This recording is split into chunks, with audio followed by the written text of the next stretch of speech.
Jesus Christ, you people suck. Wow. Wolverine wanted to be in. Back in the days when we played video games, it was hardcore for the nerdy and lazy. Now things have changed and all our video games are also for the casual and lady. But that's okay, you know the score. We told you a million times before. Playing consoles, not just games, is in the past. And every week you listen to the best damn internet radio crew. It's the N4G podcast. It's the N4G podcast. All right, it's time for that episode of N4G Radio. I wish I had like a voice changer so I could make it sound worse than it is, but this is episode 666 for September 6th, 2021. And on this dark episode, we have the Wombat. Yes. We have Drew. Hi. What the hell was that? Church lady. Oh, okay. Isn't that special? Isn't that special? And we got Anthony. Praise Satan. Oh, very nice. Is it like if you do that on Twitch, is that one of those clip it moments? Is that what that is? I don't know. Like the preview audio? Drew, before you started canceling streams all the time. Yeah. I gotta cancel my stream tonight, sorry. I love those. I hate that I like them as much as I do. It's such a stupid thing, but it's so beautiful. I always see it. Every time, like, apparently I follow a lot of people who stream, and all I ever see is people saying, I can't stream tonight, sorry guys. And I'm just like, I'm just gonna be a streamer that never actually streams and just cancels all the time. How many followers you got on Twitch? 0, because I never stream. Well, then that 0 is very disappointed every time you cancel that stream. Well, I need to make sure everybody knows just in case. Maybe you should do some ASMR. I guess I could do that. Yeah, in a hot tub. Yeah. I'd watch that. And then be mad that nobody ever tips me any money. And go on a rant about it. Yeah, going around about it. If you can't afford $1, get the fuck out of my chat. Okay? Yeah. This is quality water sport ASMR. See, you can get paid for tweets now, too. I saw that. Like, you could get... Like, they did the tips a while back, but now they're... What do they call them? Super tweets or something? Super followers. Super followers. Super followers. Sweet. I need a super follower. If I had one and just get like $2.99, I'd be cool with that. Anyway. So, is it like you subscribe to their Twitter account? Yeah, and then you can provide, it's kind of like Patreon. You can provide exclusive content, I think exclusive tweets to people that are super followers. I think it was a move done because OnlyFans was about to ban basically their whole platform. Yeah, I'm confident that's at least part of it. So Twitter was like, what if we hopped on top of that right now? Well, that was a poor choice of words. I was going to say, Anthony, you want to rephrase that? As soon as I said it, I realized. Whew. Yeah. Oh, Lord almighty. Okay. It's the internet. You're probably going to see some of that. Now you're going to have to pay for it. Drew, I'm serious. Get your bathtub ready. Get your microphone that looks like an ear, and I'm there. Okay.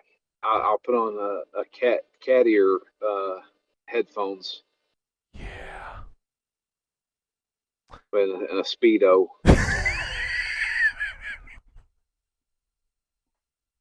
Wait, the joke with Drew is that you gotta get the feet pics because you put the one up, and it went viral. So,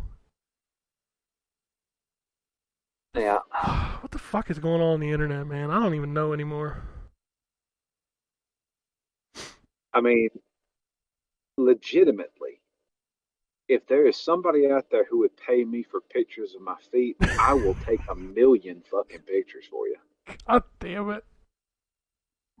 Like seriously. Like, I mean, I want money, Yeah, we all do. but nobody pays me for pictures of my feet, and I don't know why. Everybody looks at my feet for 5 hours a day, and you can't even be bothered to give me $5. Maybe you This should is get. actually really heartbreaking. I can't find one person to spend any money on me when I'm giving them quality content like this. I can understand. I can understand. I feel you. I don't have a Drew, say. Drew, are you in Bosnia right now? Yes. Nothing would have made me happier than hearing someone walk up to you and be like, "What the fuck are you yelling about?"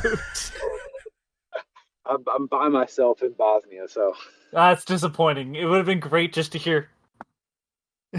What the fuck are you yelling about? fuck are What you the talk- fuck? No one wants to see your feet. Nobody, don't take your shoes off, boy. yeah, I'm just All right, I hate this world. I do too. I do too. But I don't have a good segue from feet to Praise video Satan. games. So you want to talk about video games? Me? Sure, I'll start with you, or do you just want to talk about your feet some more? No, I'm done with my feet. Nobody's paying me for it. Yeah, I played. I beat Yakuza 2 Yakuza Kiwami 2. Holy shit. Um, that's a really good video game, and I can't wait to play Yakuza 6. And I dread playing Yakuza 3. And 4 and 5. I'm they made some quality of life improvements between 3 and 4. Sure, but they made a But hell of a lot more between 5 and Kiwami. I know, but it's gonna be rough. But we're gonna do it. But I beat that game. Really good game there. The pacing was way better in that game than it was in the first Kiwami. After I beat that, I played through the entirety of 12 minutes in about a 4 hour time span. Not 12 minutes. Yeah, that's you'll hear a lot more about that on the next Phoenix Down. That game is, I don't know what the hell that game is. That game is lucky it was on Game Pass, because otherwise it'd have been a hell of a lot of refunds, I think. That game Yeah. is Annapurna thinking that they could put out whatever and people would just be fine with it. Like it's what that publisher is known for, taken to its extreme. Also, the word you're looking for, Drew, is bad. It's a bad video game. It I is. don't it see is- that's the thing. I don't think it's a bad video game. Oh, I care to disagree. I think it's an okay adventure game, but like Ken said, it doesn't. The ending that you get, they don't build up to it, and they don't earn that ending. I just feel like sure, the mystery leading up to the reveal was fine. I think it was fine, and I wanted to see it through. But when I got that reveal, I was like, okay, this is dumb. But I don't know. I don't know. There was a couple of times where I just kind of beat my head against the wall trying to figure out what I needed to do to get the proper information for the story to continue. I never used a FAQ for it or a walkthrough, but there was like probably a 30 or 40 minute span there where I was just like, okay, I'm doing the same loop over and over again, and I don't know what I need to do differently. But I don't know. It was okay, I guess. I just didn't like that ending was just bad. It really was.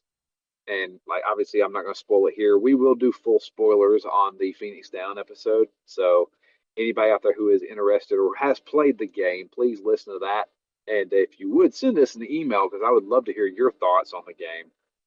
Because I don't know what to think about it I try not to think about it now. now. Willem Dafoe does a good job in it, though. William Defoe? William Defoe, Defoe. Defoe. Alright, anything You know, else? I'm somewhat of a scientist myself. Anyway, uh, no, I did play some more of the game that I reviewed, which was Foreclosed. I love your email when you sent me the review like, this is a bad game. It's a bad video game. I would rather play 12 minutes again than play Foreclosed. Oh, God. That's saying something. I mean, at least I can play that game.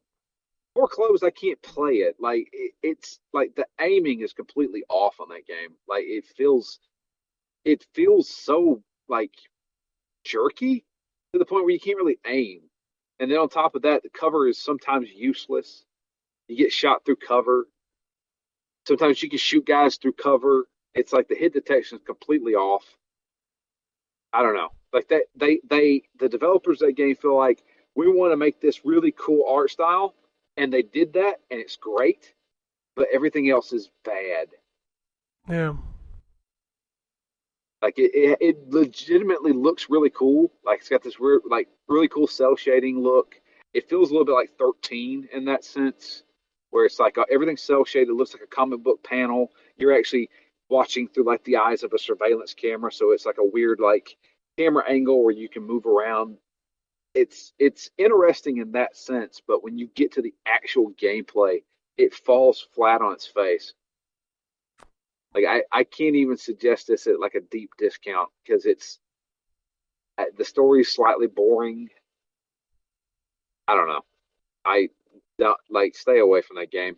I looked at like because obviously I'm late on my reviews, but I went back and after I finished writing my review and looked at other people's reviews. I see people giving this like a 7 and like 7 and 6s. I'm like, are you kidding me? That's a game that you can actually play through and beat. This game, like there were so many times I got so frustrated with the controls and aiming in that game. I was just like, this is just not fun and not worth my time. Yeah, that sounds like a bad video game. It's not a great video game. Maybe I'm being cynical, but I just I did not want to play any more of that game. I can't blame you. Like Wombat and I were talking about before the show started. It was like there are too many video games to play ones that suck. Yeah, Yes. So, it's a bad video game. Don't play it. and that's pretty much it, I think. All right. I'll hop over to Anthony. Which, by the way, if you played it, we can talk about Fist because the embargo drops tomorrow. Oh, my dumbass didn't even get to that this week. Oh fuck, God! I want to talk to somebody about that game. Dude, I this week has been long and going. I have this week coming up off, and so it was like work was just a pain in the ass. Wanted to get stuff done because inventory is coming up, so good times. I did play more Psychonauts 2, like right after the show. Oh man. Last week, and then a little bit this morning, and that game is going to be on my Game of the Year list. Damn right. And then the other thing that I can actually talk about is No More Heroes, the first one. Oh, on okay. Switch. That was like third one. Okay. No, I'm working my way up. I like it. But boy, like the open world chugs. It hasn't changed in 20 years. I don't know. Yeah, I don't. 10, but or whatever, 15, whatever it is. I don't know if it's in the news, but like people are talking about the Sonic Colors Switch port. Oh yeah, that thing. I actually played. Well, I haven't played the Switch port, but I have played that game. So. And people are like, well, look at all these other Wii games that work fine, and like Super Monkey Ball's fine. Yep. Skyward Sword works well, but then people are like, No More Heroes. I mean, it runs like it used to. I wouldn't say runs like butter, though. Like, No. what are you smoking? When you're in combat, the game mostly runs fine. There's some weird things where, like, his glasses are gone now. Why? Just because. Whatever. But, like, when you're in the open world, oof. I mean, to be fair, it's the same in No More Heroes 3. Like, the combat has an unlocked frame rate, and it fluctuates between 45 and 60, which is not great. And then you get into the open world, and that shit drops down to, like, the low 20s. Yeah. Yeah. And, like, it does not look as good as people think it is. I mean, again, it runs like the Wii game did, so I suppose I suppose that they didn't fuck it up worse, but like I flew through the game until I hit the Shinobi boss in the school. If anybody's played No More Heroes 1, the girl you fight in the school is kicking my ass, and it's like the first time I went through, I was doing so well, and then I stopped to like charge up my sword before I needed to, and that is when she ended me with like 3 sword blasts. And I'm like, all right, well, that sucks. But I like it. I mean, it's dumb. You know, what do you want?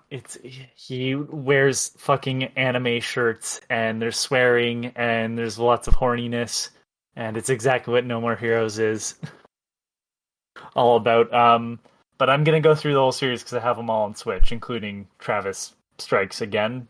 Oh No man, More Heroes. if you can muster your way through that, like, there's not a lot wrong with that game, but God, It's just a lot of the same. Yeah, it gets real Yeah. tedious. As someone that was trying to finish Never Stop Sneaking, I can't imagine it's as bad as Never Stop Sneaking, which I did play a little bit of while I was at work before I was like, no, I'm just going to jump into No More Heroes. I've decided that is the perfect game to demonstrate what a 5 out of 10 is. This game has nothing wrong with it, but you're not going to have fun. Yeah. Once I got past the nostalgia in that game, I was like, oh, this is... Yeah. Oh. Yeah, here's a Metal Gear Solid parody for about 5 minutes, and once you realize that this game is just this, you're done with it. Yeah, I was done with it. I'm gonna finish it because it's like it says 67% or 70% or whatever, and I'm like, I gotta finish it. It's not like it's hard. It's just it's mindless. And like, boy, that's a 5 out of 10. If I could think of anything it's kind of like that Scrat game that Ice Age game I played. This is a game. 5 out of 10. 5 out of 10. Yeah. So. But that's it for me. I wanted to get to Fist, but yeah, just this week has been a nightmare. All right. Well, I'll move over to the Wombat then. Yeah, man, I don't play games anymore. No, I played. Let me think here. You sure? You sure you played a game? I think the only significant thing that I've played since the last time we talked was my son and I played Streets of Rage 4 yesterday. That's a good video game. Yeah, it's a very good video game. We got 3/4 of the way through it, I think. We'll finish it up probably today or maybe tomorrow. Yeah, that game's... I had gotten a little further than that on the PC, but I hadn't played it in, gosh, a year or so, or however long it's been out. I don't even remember now. Time is a flat circle. But it was really fun playing it co-op. So we, of course, had to turn off the co-op damage where you can injure each other. But outside of that, it's really fun to play co-op. Other than that, I was telling Ken before the show started, I haven't even had a chance to play Psychonauts yet, which is was one of my most anticipated games for a long time. So I just have not had very much time to play games lately. So I understand. Belated birthday, boy. oh yes, thank you. Yeah, I've, I, although fr- that I was like, I hope he's on the show so I can remember to say that. But then I totally forgot to say that before we started the show. yeah, thank you. Yeah, that took up that was not a significant impact on my time. Wait, the older you get, the less your birthday is celebrated. It's all right. Yeah, 100%, 100%. So although I am 40 now, so I guess it's time for the big downhill slide. Welcome to the club. All it does from here is hurt. Well, to be fair, then I must have been 40 like 6 years ago. I know, So, right? Right. but yeah, I really haven't played anything other than that. I'm excited about the fact that Warhammer Chaos Bane is free on Gold this month. That's a good video game. I know Drew played it Yeah. too. That is a good video game. I've been wanting to play it, and I almost pulled the trigger on buying it last month on PlayStation, and I'm glad I didn't. So I'm looking forward to playing that. Obviously, I've got Psychonauts on the list. I do have Yakuza 0 that I'm still playing a little bit here and there. I've got all sorts of stuff to play. So I just need the time to play it, which never happens. Nope. There's never enough time in a day. But tonight is all out. So that's the most important thing this weekend. That's a wrestling thing for those who didn't know. It is, yes. AEW All Out is tonight. You weren't here last week. I actually played Psychonauts 1, finally finished it, just to Really? play Psychonauts 2, yeah. I'm excited to hear what you think of the first one. So I blasted through that as fast as possible. Finding a good version of it to play was interesting. So I started up on the PS4. I told this last week, but I started up on PS4, which is the PS2 classic version. And boy, don't play that version. It's bad. It looked awful, but I was like, I have it because I bought Rhombus of Ruin and then just never played Rhombus of Ruin because I'm like, I'll go through Psychonauts. So I'd started this game up like 5 or 6 times before and just never made it like further than the first level. So I'm like, I'm gonna finish it. I'm gonna play the Xbox version then. I'm like, it's not in widescreen. I'll just start up the PC version. I know it has achievements, which I never even got all of them anyways. But started up the PC version, it won't run, so I had to run it in like Windows 98 accessibility mode. It was a nightmare, but I got it running and I loved it. I think there's a lot of forward thinking. There's some elements that definitely feel dated, but for the most part, it doesn't. Honestly, the most dated portion of that game is the final level, the Meat Circus. The Meat Circus level, yeah. And apparently, from what I read online, they fixed it in quotations in comparison to like the console original on the Steam version. Gotcha. But I love the story. I think Raz might be one of my favorite video game characters ever. Yeah, I thought when the game first came out, I thought it would have made a great children's television show. Not even a children's television show, but like a teenager television show. A cartoon. Yeah, let me say it that way. Yeah, I thought the sense of humor was great. I'm actually, so I guess small spoiler for the second one. I was messaging Ken while I played the first one. Don't spoil anything about the second one because I haven't played anything. I'm not actually a spoiler for anything that happens in the game, but the kids at the camp don't return. So that's where I was like, man, there's some great characters that are like very small parts in the first game that I was like, like the just the weird shit, like the Russian character whose name I don't remember, and then my favorite character in the first game is the kid that just tells his stories, but he talks like this. Hey, Raz. I fucking loved him. Where all the kids have had their brains sucked. Yeah. He walks in the room, and he's like, he still has his brain, but you just don't know. And like the lungfish whose name is Linda. Yeah. But I mean, like, I realized, like, playing it, I was like, oh man, I totally understand why like the Milkman conspiracy like has its own Wikipedia page. Man, just there's so much smart like oh man, that first game is amazing, and I'm gonna be honest with you, the second game is just as good so far. Yeah, I'm I excited to play it. I can't believe, and I'm playing it on just a standard Xbox One, and I'm like, it's so pretty, and I think that's another thing I should point out that I don't think I did when I talked about the first Psychonauts is outside of the actual like physical geometry, that game still looks fantastic because it was just designed to look pretty. The worst part of that game visually is the things you can collect, the drawings or whatever they are called, the Yeah, figments.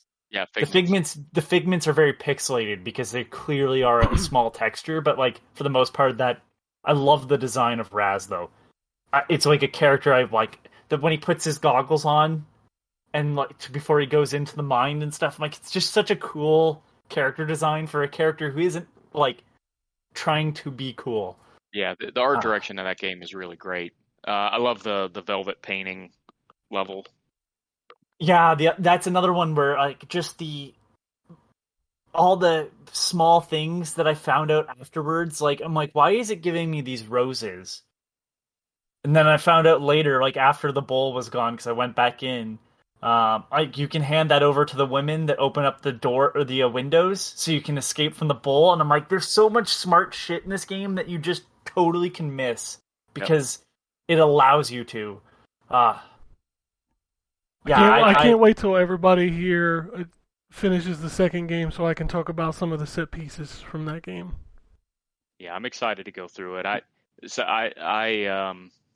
Ken knows this. When that game first came out, I was on its bullshit very heavily. That was like I was trying to tell everyone that would listen that they needed to play that game. So I'm not only excited about the fact that we actually got a sequel, which I never expected to get, but I'm even more almost excited about the fact that the sequel is giving more people a chance to experience the first one and to appreciate it. first game is on Game Pass. The second game is on Game Pass. Yep. Game Pass is a good deal. You should definitely play the first one though first because this game does a good job of introducing the fact that there's two games prior. It's a very brief introduction of what or explanation of what happened, but I mean it doesn't require because it also covers Rhombus of Ruin, which is the direct sequel to the first game, but that's a VR only title, so it just quickly kind of goes through what happened. But you Yeah, I can think play that the one's first pretty game. short too. I think Rhombus of Ruin's only like 2 hours or something.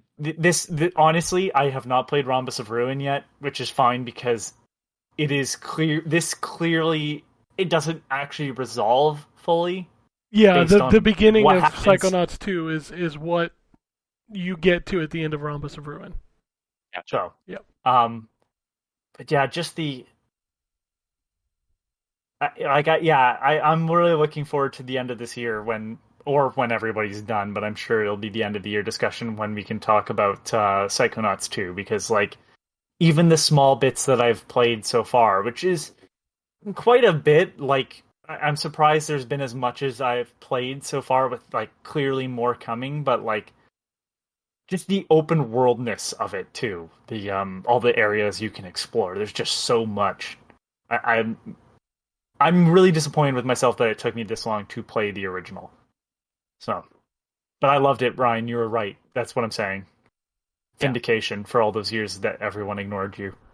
Vindication for the game, at least for all Yes. the years that everybody ignored it, because it was really disappointing to because when it came out, there wasn't a whole lot of buzz about it. There wasn't a lot of people playing it or talking about it. It didn't sell very well. It was really disappointing. So, Did it not sync the publisher? I think it may have, yeah. Yeah, I think it was like Majesco, right? Majesco's like last game technically, because I think technically Advent Rising is what sunk Majesco, but their this million was like dollar their $1 million contest that never came to that they fruition. could, because people just hacked the game. But like I think that's what basically put them out, and that like this was just the Hail Mary that just didn't pay off because they couldn't produce a lot of copies either. And then if the PS2 version is like anything like the PS4 version is, which I'm going to assume is pretty accurate to the original, that is a hot piece of trash that was made by someone else, like ported by someone else, and it runs so poorly that game would have been slaughtered. The slowdown on a PS4 on a PS2 game is baffling in the first place, but then it just looks terrible too. Yeah, I played Yeah. the original on Xbox, so Yeah, that version was the one that was spearheaded because it was initially an Xbox exclusive, yes. and then Microsoft decided not to publish. Which is funny, full circle, right? They decided not to publish Psychonauts. 16 years later, they now own Psychonauts and have published the second game. Yeah. It's amazing how the industry works. All right, anything else?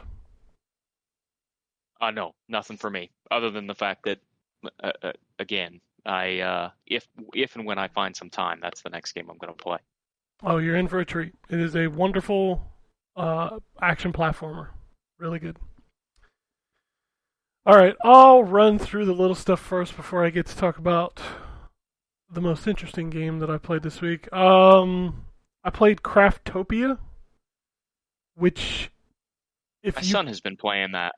Yeah, that is a game I could see kids really getting into because it is a little bit of Breath of the Wild mixed with a little bit of a survival game, like punching trees and crafting axes and that kind of stuff.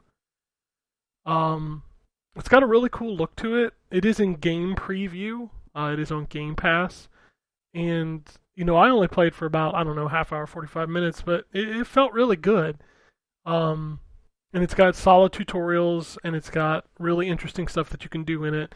And I think that might become a really big game once it actually finalizes. Rava and the Cyclops Curse is an 8-bit styled side-scrolling action game where you play as this owl who's like a mage, and you can use the left and right bumpers to switch between the different attacks, which are like little monsters on your head. And it's a lot of puzzle platforming where you switch to one monster to solve this platform piece, then you switch to a different monster to solve this next platform, that kind of 2D. What I didn't like about it was that the jumping didn't feel good. It felt kind of stiff, so I think that's why I didn't enjoy it as much as I might. Guts and Goals is a soccer game where you get like power-ups. It's a very top-down 2D pixelated style game. It's okay. It's better than the game I talked about last week, which was that the mixture of soccer, basketball, football, soccer game. It plays better than that. So, Weapon of Choice is an old XNA game by Mommy's Best Games. It's left to right shooter with wild character designs and lots of blood and gore. It's fine. There wasn't anything really to write home about with that one. Alveole is a weird fucking puzzle game that's very minimalistic. It's just black and white. And you're a dude running in like a hamster wheel, and I have no idea what the hell you're supposed to do in that game. Like, I ran for about 10 minutes, and every now and then something would pop up in the hamster wheel to jump over, and around the edges of the screen are like these pictures of different things. And at one point I accidentally pressed the right bumper, and like it told me I did something and I got an achievement, but I was never able to reproduce that. So I don't know what the hell that game is. It's confusing. Mini Golf Tour is exactly what you think it is. It's a mini golf game, kind of similar to like the Mario Golf, where like everybody's playing at once, and the objective is to be the first one in the hole. There's a timer, and if you don't get the ball in under the time limit, you get penalized. It is okay. Kataria Fables is a top-down isometric, like action RPG where you play as a cat in a world full of anthropomorphic animals. It's actually really good. Like the combat feels good. There's a lot of dialogue, a lot of good quest design.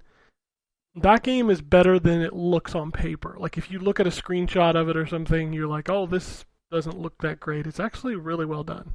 I think that game is really good. Virtuous Western is the Ratalaika game for the week, and that is here's a level. You know, the 1, 2, 3, 4, 5, 6, 7, 8, 9, 10. Like there's 50 levels in the game. You jump in the level, you have to solve the puzzle. The puzzle is that you're like a cowboy and you have to pick up the bullet to shoot the enemy before the enemy shoots you. Sometimes you have to get the enemies to shoot you. It's a puzzle game, not unlike, you know, most of the games that we see like indie games now. It's okay. I played through about 15 levels of it and I was like, it's fine.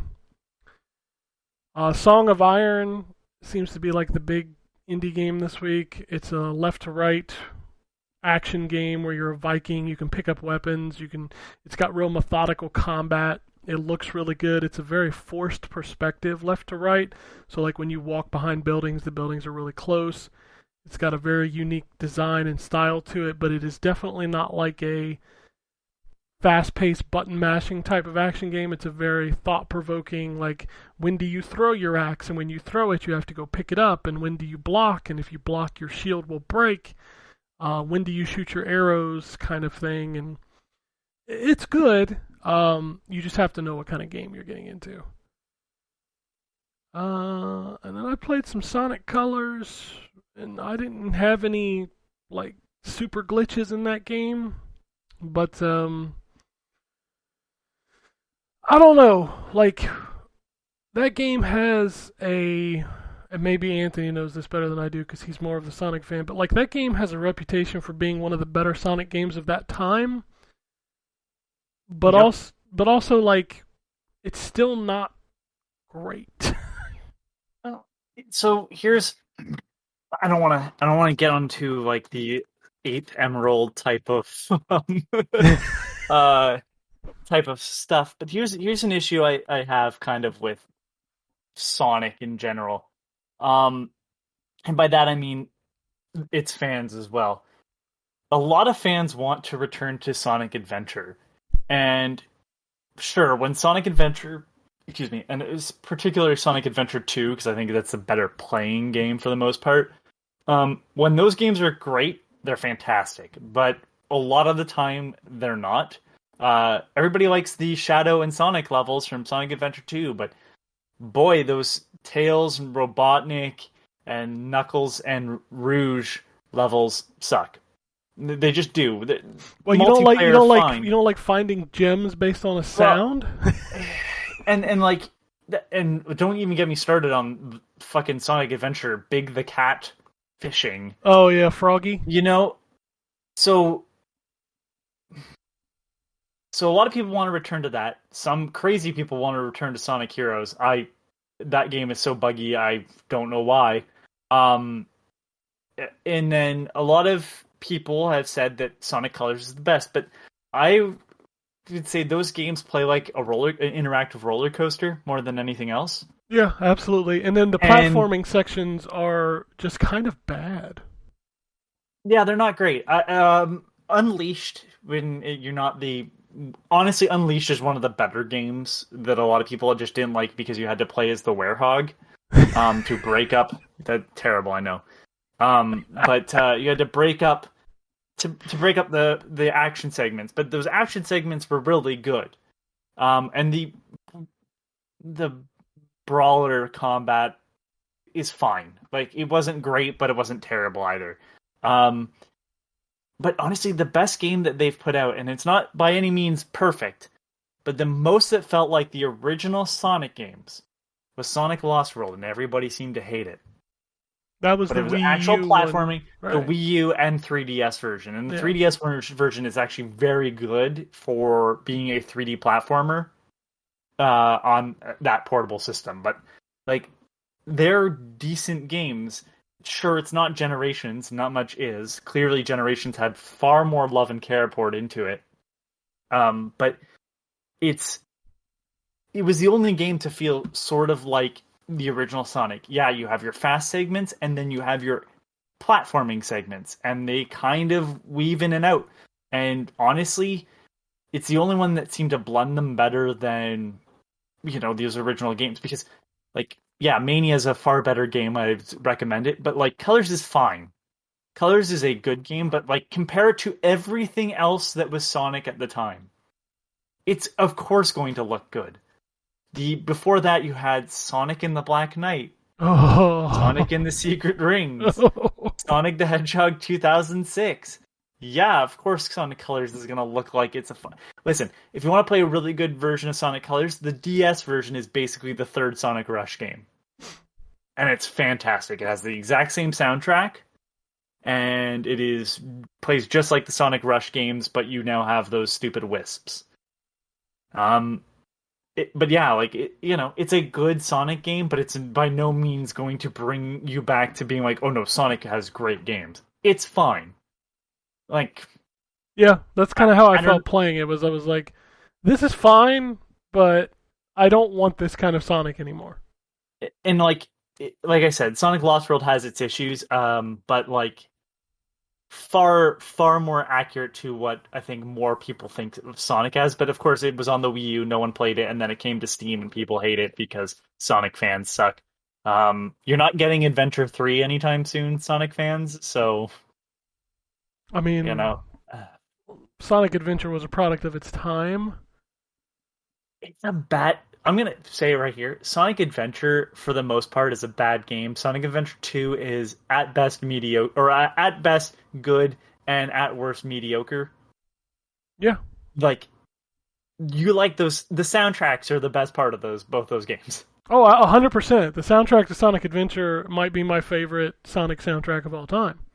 And the Colors has a great soundtrack, but like, yeah, I don't.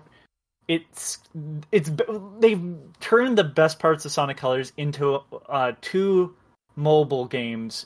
One of them is Sonic Forces something or other, and the other one was Sonic Dash, and like, those are pretty popular. I don't know if Dash is still around. It might just be Sonic Forces now, but like, that's basically Colors. You have the 3 lanes and you switch between them.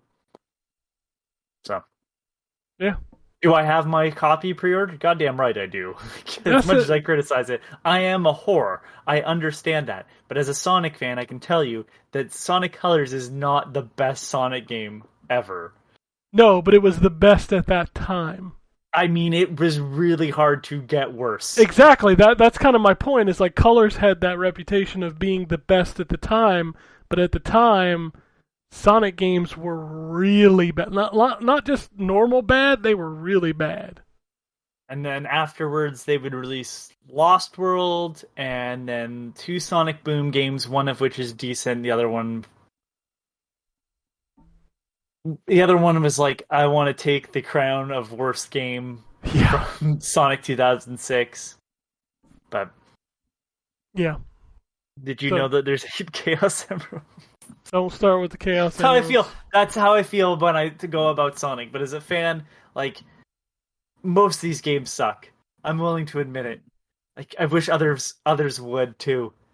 Or they're not as good as you make them out to be. There's far better Sonic games, just not what you want. Sonic was better as a racing game, and no one bought Riders. Well, let's be fair. Sonic R is terrible. Sonic R is a technical masterpiece, terrible game.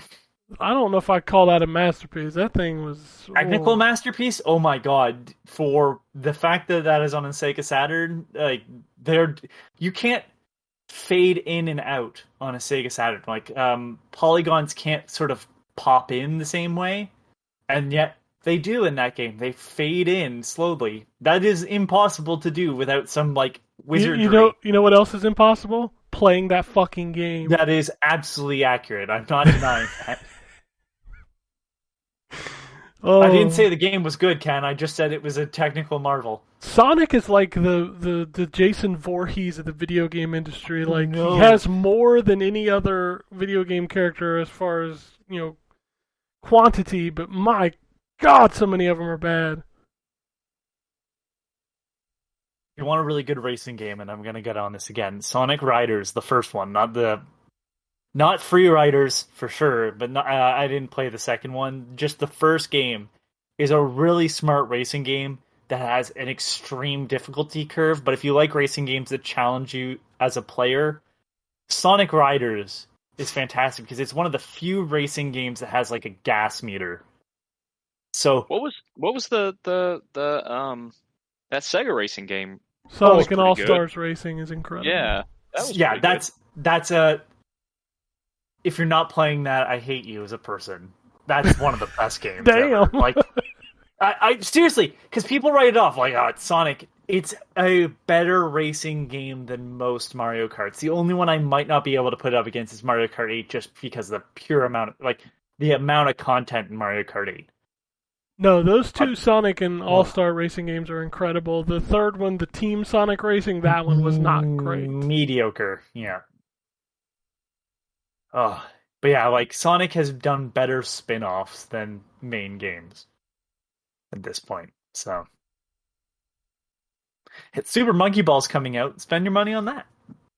Sonic's in it. Well, let's hope that the port for the Switch version is better than Sonic Colors. It's got to be. It's if they can port the Wii game to the Switch, the Banana Blitz. Sonic Colors was a Wii game. Okay, let me finish my thought. If they can do Banana Blitz and that ran fine, I'm assuming Monkey Ball 1 and 2. Like, I'm assuming it's using the same engine at least. I have a hard time trusting the Switch lately with Sonic Colors and No More Heroes 3. I apologize. I would blame both of those developers first and foremost. I mean, I said No More Heroes 1 runs like shit. I'm not surprised the same developer published another game where the open world runs like shit. Yeah, that's one word for it. Shit. It runs like shit, that's for sure. And Sonic? I think we've established Sonic has some bad. Yes. Sonic has one of the worst ports ever. Sonic the Hedgehog Genesis on GBA might be one of the biggest piles of shit I've ever seen. Sonic is crazy, man. It's like 20%, okay, 15% of Sonic games are good. 20%? Hold on, 15. 15% of Sonic games are good, and there are a lot of Sonic games. That's bad. It's a bad ratio. You're not wrong.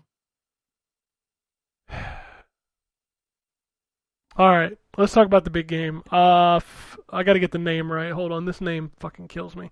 Fist forged in Shadow Torch, and Fist is F.I.S.T. So, this game is, for those of you who don't know what it is, it's easy to remember. It's the game with the bunny with the big mech arm. Hold on, I'm getting the company that makes it. So the developer is TI Games, published by Billy, all one word. This is a PlayStation 4, PlayStation 5, side-scrolling Metroidvania style game. It is definitely a looker. It's got kind of like this steampunk kind of look to it. A lot of dirty areas, industrial design. The characters in the game are all animals. So the character you play as is a rabbit. You also have a giant bear that is your friend. You run into a cat.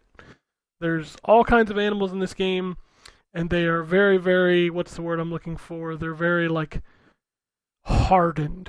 I joked with Anthony in a message, it's like, you've got to tell me if you think the main character, which I think his name is Rayton, sounds like he's doing his Solid Snake impression. You sure you're not playing a sequel to Brutal Paws of Fury? I mean, if you told me this was in the same universe, I would believe you. So, but yeah, it's a Metroidvania style game. So you start off with just kind of your standard jumping. You've got combat with the fist. The fist has upgrade paths. You collect these little coins, which are currency you can use to unlock new combos. You will find new abilities.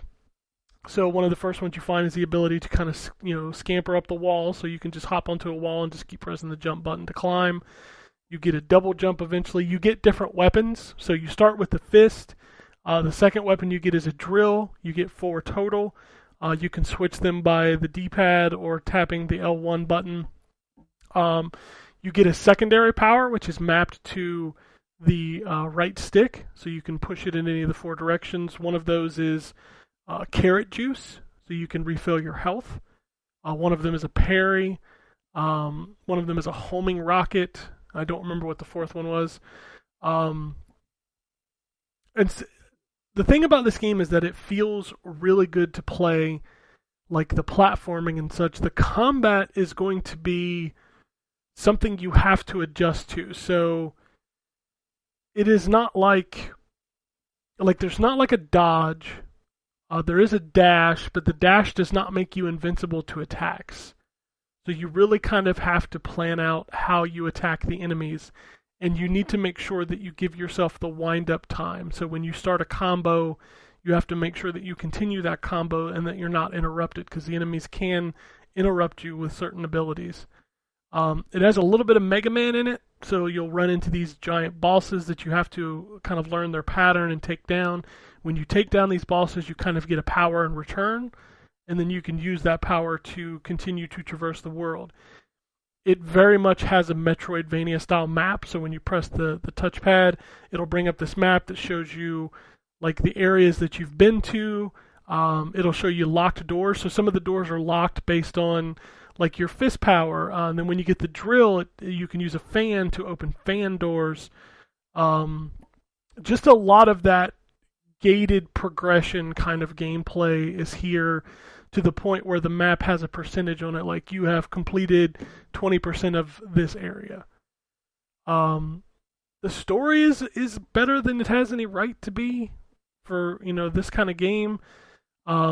Voice acting is actually decent. The characters are believable. And overall, coming from a team that I had never heard of another game that they made, and maybe they've made other games. I looked up, they're a Chinese studio, so yes, this is a Chinese studio that did this. I think it's the China Project, is one of the companies behind it.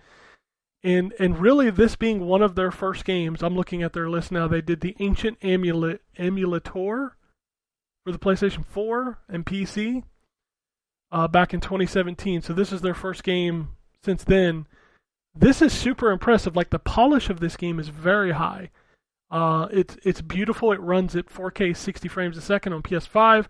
I have heard that the PS4 version runs at 1080p 30, so mileage may vary on which version you get. But everything about it feels like a really, really... Like, this is a game that somebody like Sony would get behind and say, hey, come check out this game on our platform, because people will be talking about this game when it releases this week. I think if you're into Metroidvania games, you definitely owe it to yourself to check this game out. So unless anybody has any questions about it, I'm a dummy for not playing it. I apologize, Ken. You are. It is really good. I spent several days just kind of sitting down and going through it, and it had been a while since I'd felt like really that invested in a Metroidvania. Metroidvania is so played out. And so many games try to do it well, and most of them fail.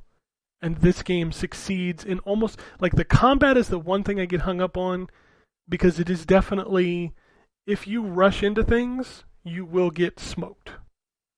Also, there's a stealth segment that I was not a big fan of. You'll know it when you get there. It's in the prison. Did not care much for that, but I did get through it. And eventually, once I got my weapons back... Because it takes away your weapons in that section, by the way. You have no way to attack. I love those. Yeah. Once I got my weapons back, though, I took my frustration out by completely 100%ing that prison area and murdering every person in it. So, but there's a lot of cool exploration in this game, a lot of little hidden secrets that you can find. A lot of things that you can miss. Like, for example, when you're in prison, you can eventually get the keys to unlock some other inmates, and some of them will give you stuff, but you don't have to do that. And if I'd have missed out on the one that the one guy gave me, I'd have been very upset, because it basically gives you a skeleton key which can unlock treasure chests throughout the rest of the entire game. And if you don't let him out, you don't get that key. And I thought that was a cool little thing. So I think this game is very good. I think if you have a PlayStation 4, PlayStation 5, you should check it out this week. And I think it's going to be a lot better than a lot of people are giving it credit for. So, but no, that's the big stuff I've played this week. All right, so let's talk about what's out this week. It's an interesting week for releases, I believe. So, as I mentioned, The Fist Forged in Shadow Torch is out on PS5. This is PS5 and Series X. We've also got Blood Rain Betrayal, Fresh Bites, Hindsight 2020, Wrath of the Rakshasa. Say that 3 times fast. Rakshasa is a race in D&D. That is a game from a developer that is a combination of a bunch of other teams. Like, I think there's people there from Bungie, there's people there from Sony Santa Monica. So, like, that studio has some pedigree, so I'm interested to see how that game plays out. The Tourist, making its appearance on PlayStation 5. That is a cool game. You should check it out. Life is Strange True Colors. That Lost in Random game, the dice game from EA, the little platformer game, that's out this week. NBA 2K22. And Tales of Arise is out this week as well. WRC 10 and The Artful Escape is coming to Xbox this week. I believe it's on Game Pass as well. PlayStation 4 and Xbox One, we have Bus Simulator 21, Crown Trick, Sonic Colors Ultimate, Surviving Mars Below and Beyond, WRC 10, Struggling, Blood Rain Betrayal Fresh Bites, Balderdash Deluxe, Hindsight 2020, Nuclear Throne making its way to Xbox this week, also I believe on Game Pass, along with The Artful Escape. That Toy Soldiers HD, remember that old game? The yep. Action figure? Yeah, that's coming out this week. A Day Without Me, From Earth to Heaven, Life is Strange True Colors, Lost in Random, NBA 2K22, and Tales of Arise, also coming to PS4 and Xbox One. Fist coming to PS4, and Ultra Age coming to PS4. And that is all for that. Now it's time for the Switch. The Switch is in the house. We've got Enchanted Path, Red Square Escape 2, Frontier Quest, The Outer Worlds, Murder on Irdanos, Apple Knight, Blood Rain, Balderdash, Dark Fantasy Jigsaw Puzzle 2, Dice Legacy. Did you say Blood Rain? Yeah, Blood Rain. I've said it 3 times now. Way Forward is remastering that Xbox Live Arcade and PSN game, Blood Rain Betrayal. Oh, yeah, got it. Yeah, and Way Forward has also noted that they are interested in making Blood Rain 4, because why not? Everything else is coming back now. Why not Blood Rain? Of all the character action games that I expected to make a comeback, Blood Rain is not one of them. I would see that one coming back. It's got everything that the Utes want, right? You know, hot vampire lady, vampires, blood, guts, knives, guns. It sounds like a game that would be popular. I don't know. I guess. Glow, not like in Gorgeous Ladies of Wrestling, it's just yellow. Love Kami, Healing Harem, Luna's Fishing Garden, Mystic Bell Enchanted Edition, I think that's another Way Forward game. Olympia Soiree, Residual, Smashing the Battle, Ghost Soul, Tux and Fanny, Ball Physics, Draw Puzzles. What the fuck? Okay. Knights and Guns, Life is Strange, and Lost in Random also coming to Switch along with NBA 2K22. Love Choice, Momolu and Friends, and WarioWare Get It Together out on Friday. You ready to get it together on Friday? Wario is back. Yes, I haven't played the demo just because I know I'm gonna pick it up. So I wonder if that game's gonna have any good deals on it. Nope, nobody. Okay. I don't Mario really... 64. Oh, Let's do some news. You want to do some news? Let's do some news. According to Toshiba, chip shortages for these new consoles could run into 2023. So, Drew, maybe you can't get a PlayStation 5 in a year. Probably not. Yeah. Will the chip shortages be over before this generation is? Only time will tell. Only time will tell. Well, I mean, I guess that's good news for the console manufacturers because every time they make consoles, they will sell out. So, there was news this week that over in China they will be implementing minors to now 3 hours a week of video game time. That was a story that cropped up. I don't have all the details, and I certainly don't want to speak on. It's online only, which is the main type of game that's played over there. Yeah. It's weekends only. Apparently, it was like there was pretty strict restrictions already, so it's not like it's crazy difference. But yeah, I mean, whatever. What do you want me to say about it? If this is what's going to kill the or help stop the use of gambling in video games, because that's mostly what people play in China, because they didn't allow consoles in for a long time. I'm okay with this. If it gets rid of microtransactions, good. I also saw that this caused big companies like NetEase, their stock to drop, which would make sense. Metal Gear Solid. I thought you were going to use that as the segue. No, sorry.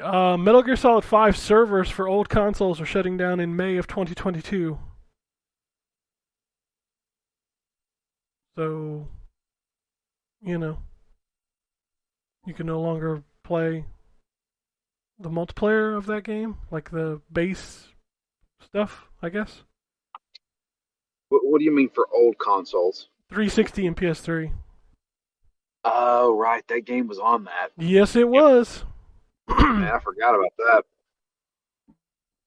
I think if I read the story correctly, I think Xbox One and PlayStation 4 servers are still alive. And they will be past 2022? I don't know. You want your PlayStation Plus games for September? Here you go. Overcooked. All you can eat is the PS5 game. On PlayStation 4, you get Hitman 2 and Predator Hunting Grounds. So maybe there'll be more than 2 people playing that game now.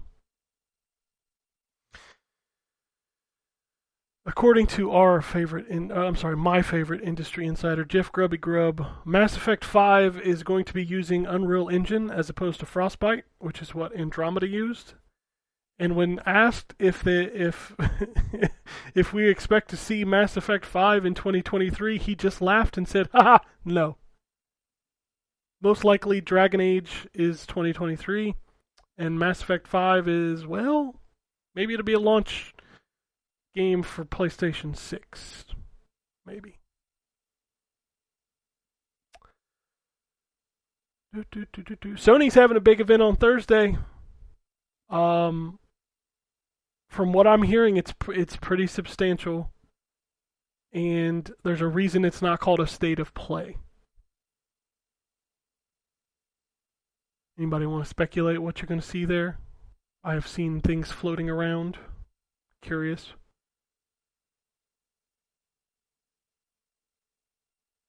No, I mean, you know me.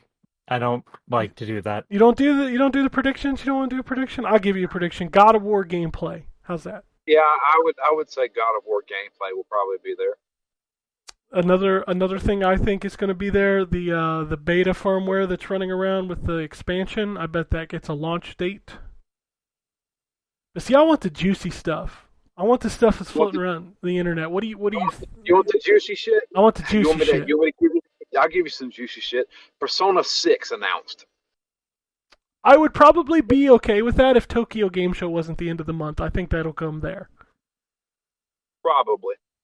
That's like that one. I think is TGS. I'll tell you one. Everybody's like getting their panties in a bunch that they want to happen, and that's something Metal Gear Solid related. Like maybe This again. They're buying the Silent Hill license, don't you know that? maybe like a legacy collection for the PlayStation 5, so you can finally play Metal Gear Solid 4 somewhere else. That makes more sense than Sony buying them. Well, people aren't talking about buying the license. I'm talking, But they referring. have before. That's when I go, ugh. I think this is more like maybe the Blue Point MGS1 remake, or maybe like a collection of the older games on the PlayStation 5. Like that to me would be more believable. Also, probably, rumored for this is, the Bloodborne 60 frames per second mode, which has been coming for almost as long as the Metroid Prime trilogy. But I want a really juicy one. I want a bigger juicy one. I want a return of something that hasn't been around for a while. Give me one of those. What's that? Legend of Dragoon. Ooh, that's a deep cut. I like that one. The internet would go insane. Console wars over, Drew, if Legend of Dragoon 2 was announced. I No, mean, instead, if we're being honest, if they announced Legend of Dragoon 2, that would be the first game I'd probably pick up on my PlayStation 5. I'm gonna give you a deeper cut. I want a deeper cut. you're more likely to get Lemmings. Nobody wants Lemmings. Shut up, I want Lemmings. Jet Moto 4. Or just a reboot of Jet Moto. Would anybody buy that, though, besides you? Hey, I'm a person. Yeah, but I mean, I don't think the mass market would be crazy about a Jet Moto game. Maybe not. But I love my Jet Moto. Okay, PS1 games playable on PS5.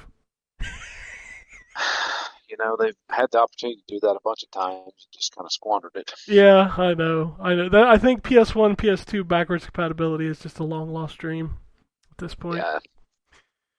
I don't know. It's horrible because the PlayStation 1 had the best library of games aside from probably the Super NES. I think the PlayStation 1 might have had a better library as far as like quantity. There were just that many more games. Oh, yeah, it lasted much longer. Yeah. Man, I would love to be able to play PS1 games on my PS5. So many games I'd want to go back and play. I mean, I do go back and play them. I played Shaolin Monks last week. That was PS2. Come back at me, bro. I don't know. I'm excited. I'm excited to watch the showcase. It's been a long time since Sony has said anything about new games. So, I don't know. I hope it's good. It's 40 minutes, and it's not a state of play. So, Does Sony have anything for the rest of the year? no. They have Kena and the Bridge of Spirits, which is not a first-party game. They do not have a first-party game that was supposed to be Horizon, but Horizon got delayed to February. Do you think they'll have anything surprise this is coming out November of this year? No. No. That's pretty bad, man. I mean, like both systems are pretty bad at this right now. Well, there won't be a new game, but I wouldn't be shocked of like a Metal Gear collection coming out this year, or I don't know, a PS5 version of Bloodborne or something. But a new first-party game? No.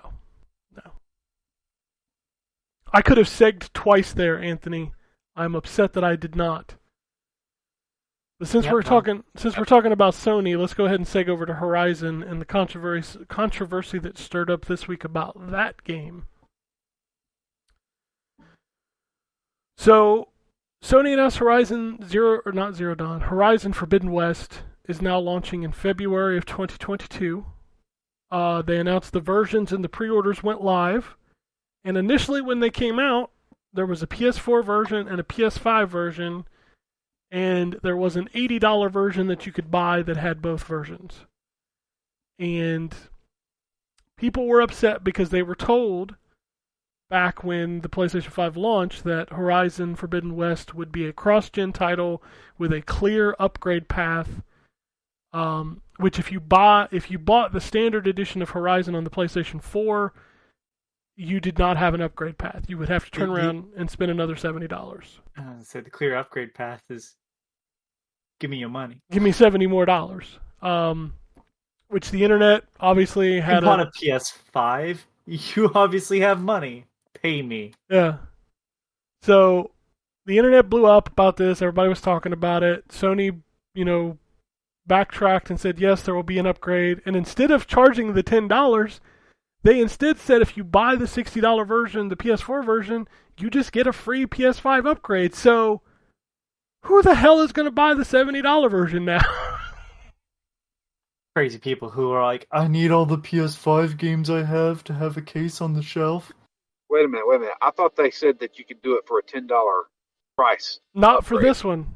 This one is now in free. the future. Yeah, in the future, first-party games will have a $10, but Horizon is getting a free upgrade. Well, then you'd be an idiot to buy the PlayStation 5 version of the game. Yeah, you just buy the PS4 version and get both versions for the same price. Which I wasn't expecting. I was expecting the $10 fee. Yeah. That's what I thought was going to happen. And then Sony's just like, nah, you buy that $60 version on PS4, you get the PS5 version. So, I mean, okay.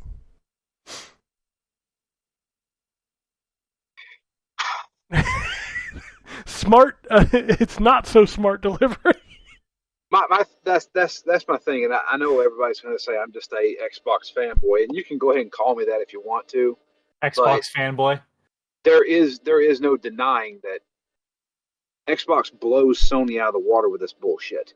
Yeah, it just works. You buy the game works. and There is no version that you purchase. You buy an Xbox game and it works on everything and it upgrades automatically. This is stupid. I saw an argument against it the other day. You want to hear it? I hear so much on the internet, it's always fun when I see a new thing. There's a downside to your games just working, using the same save files and not having to pay a fee. Do you want to know what it is? Can you guess? What's that? Can you guess what it is? What? Go for it. You get a second set of trophies.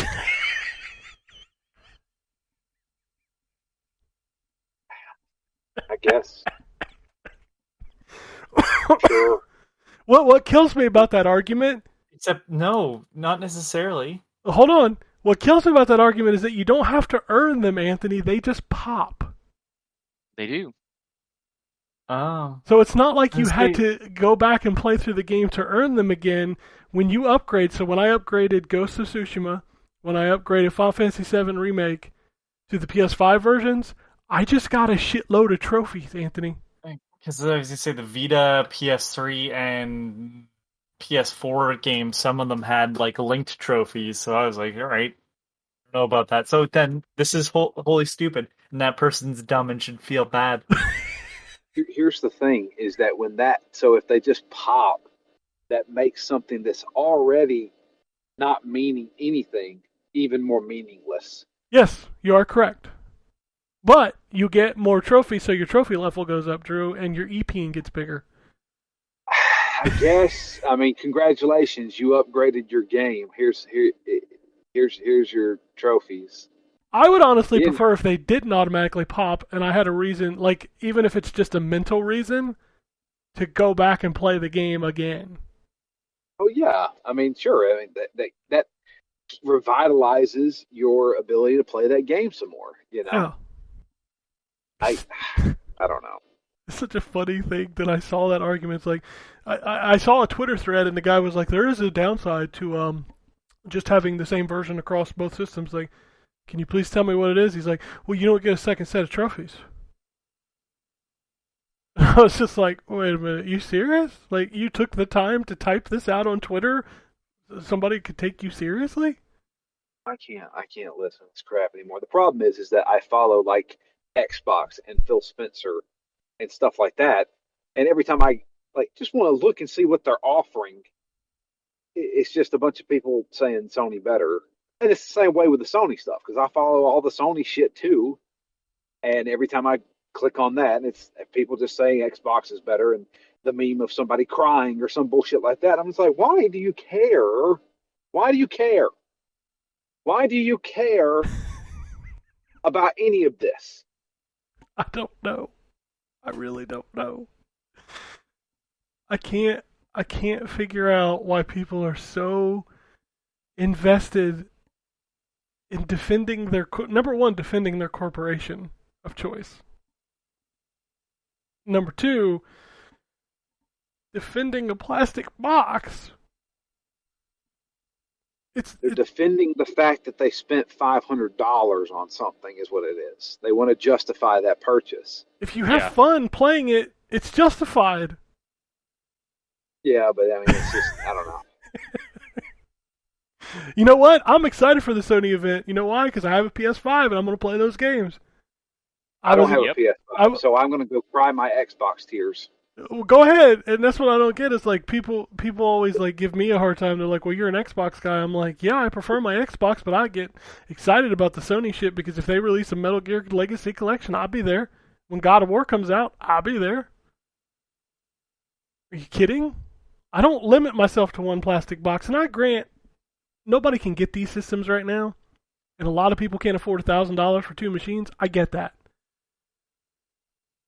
But if you spend as much time like selling some lemonade on the corner as you do on Twitter complaining about the other box, you could probably buy one.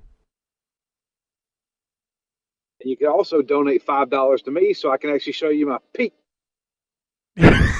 Show you your what? What? My peak. Oh, I thought it sounded like you said something with a P, and I was like, did he say piggies? It sounded like you said peen. Oh, peak, no. I'll show that too, but it's going to be $10. Oh, only 10?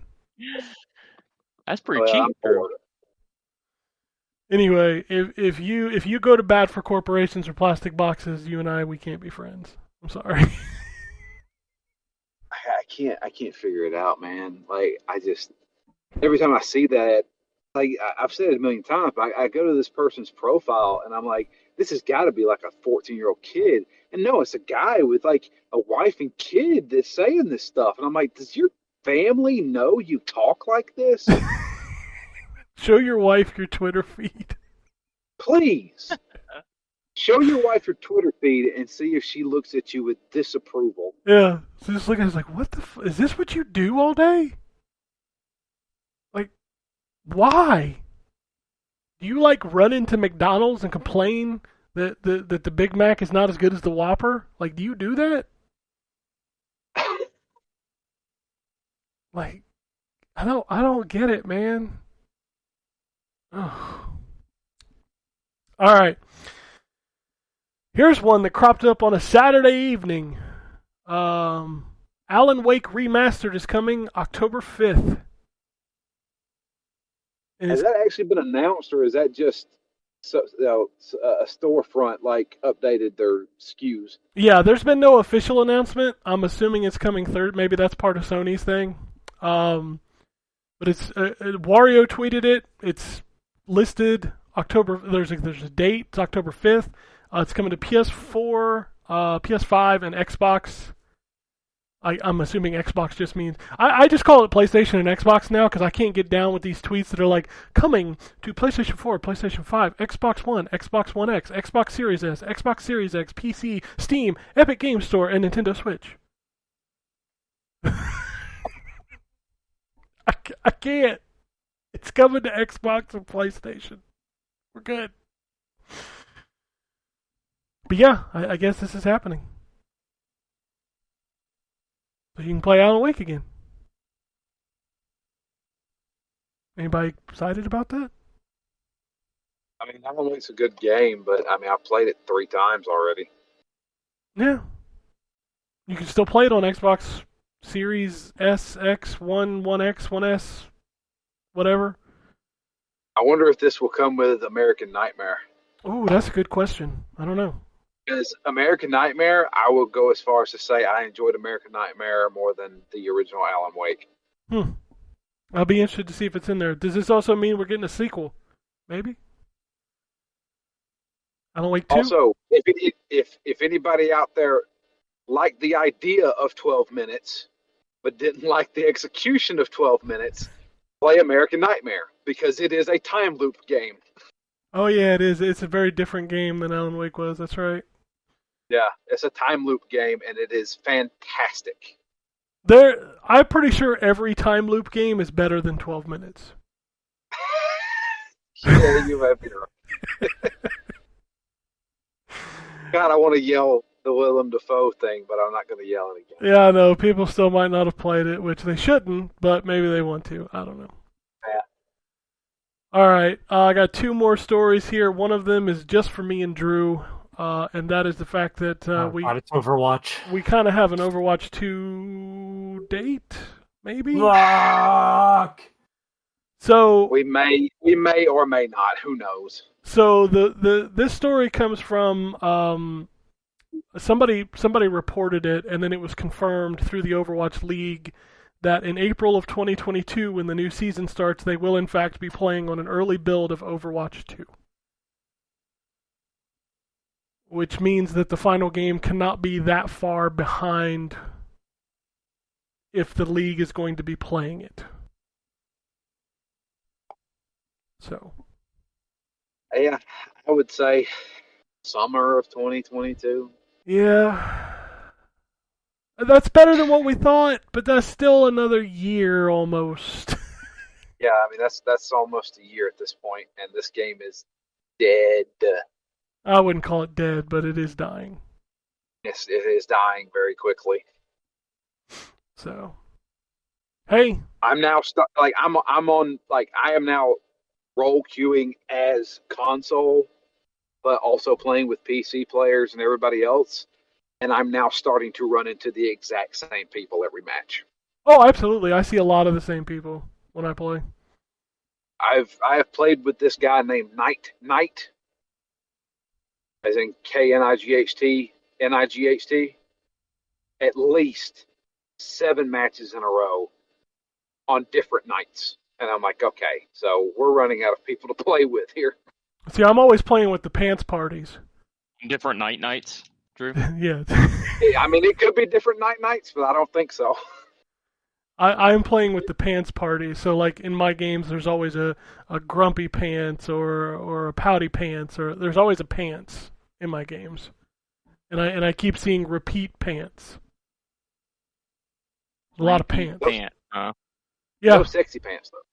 I have not seen sexy pants. I have seen some suggestive names. I played with Thick Dong yesterday, so there is that.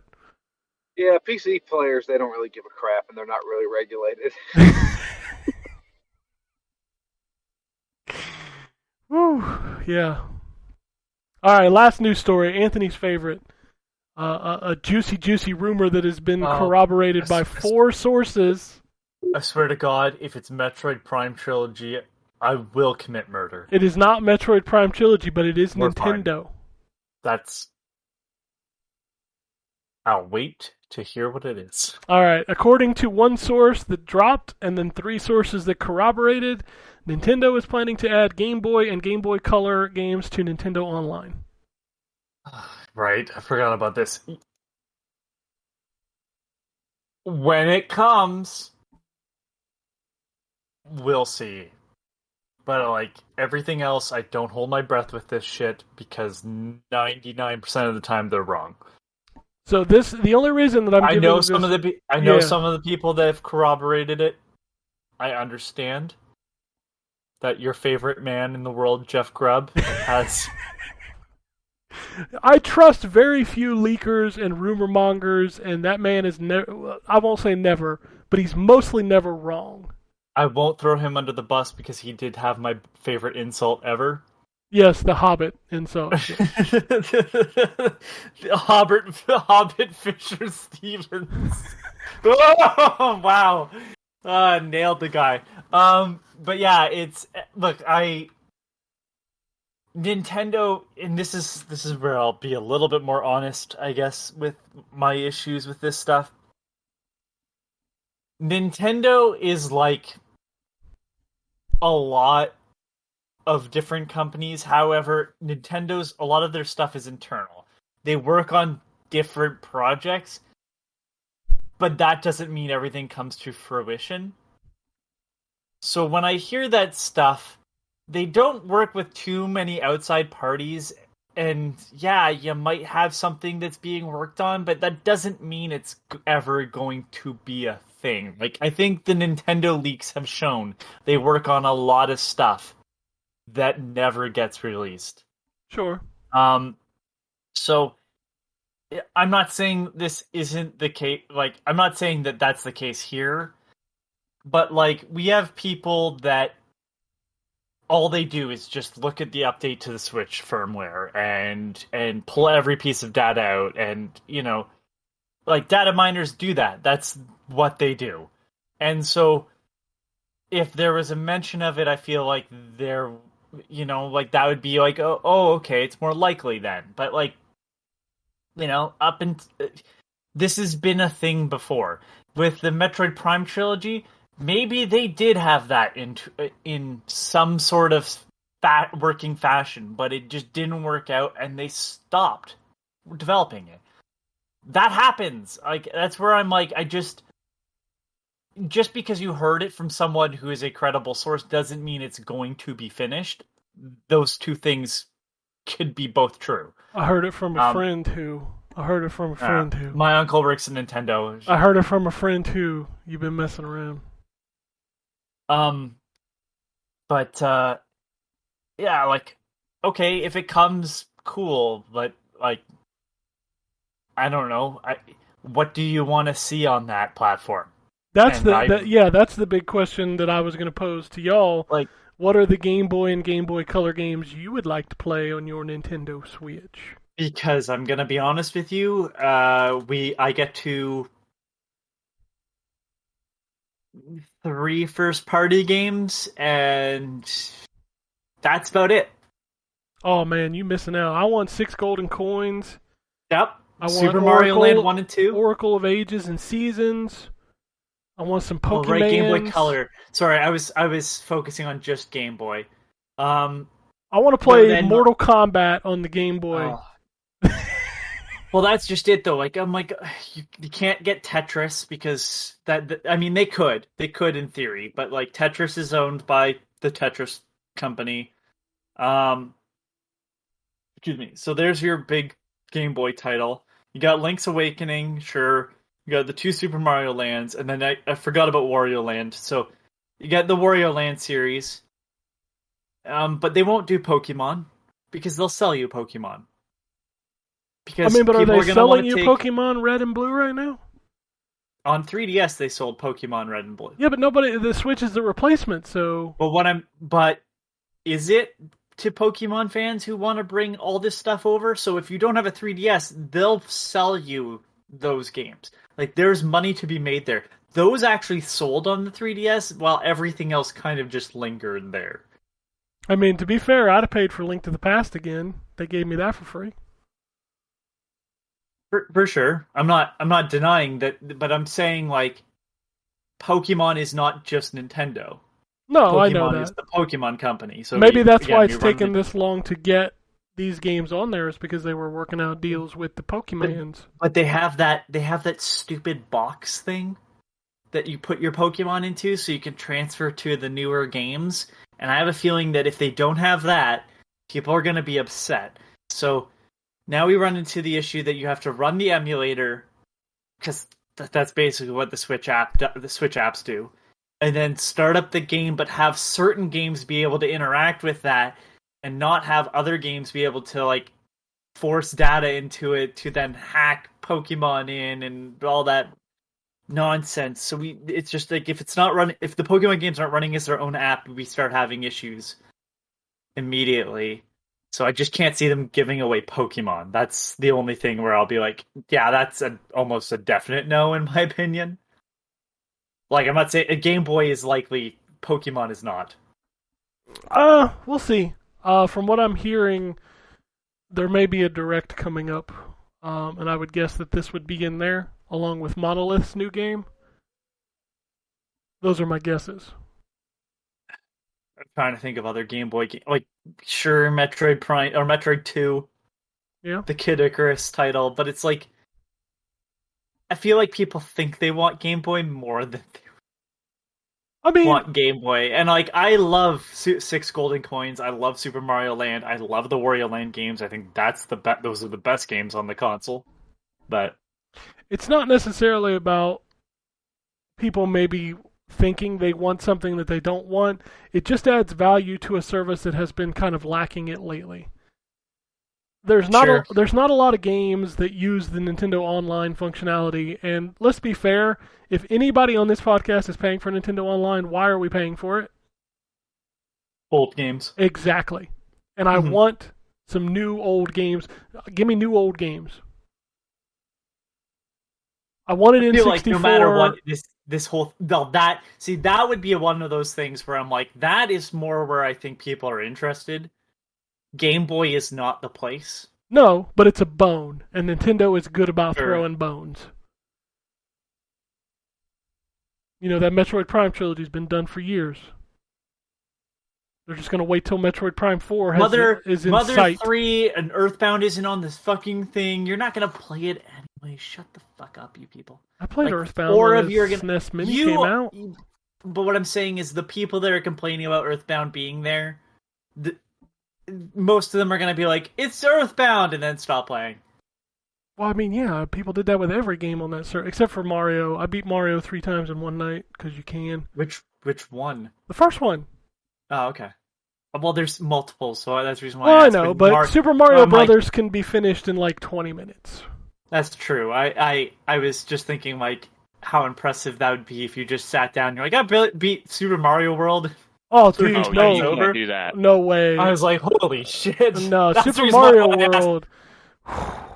Even Super Mario 3 and 2 are long-ass games, so that's the reason why I was like, I don't No. talking about the first one. I have a like a 2-hour save and Link to the Past I keep meaning to go back to, and I haven't got around to it. I think I'm on the second or third pendant in the Light World.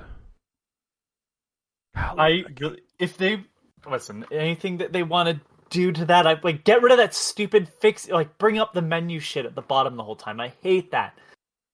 Oh, it looks awful. That is so annoying. I went to play Link to the Past and I was like, oh, I hate the fact that it's like press L and R.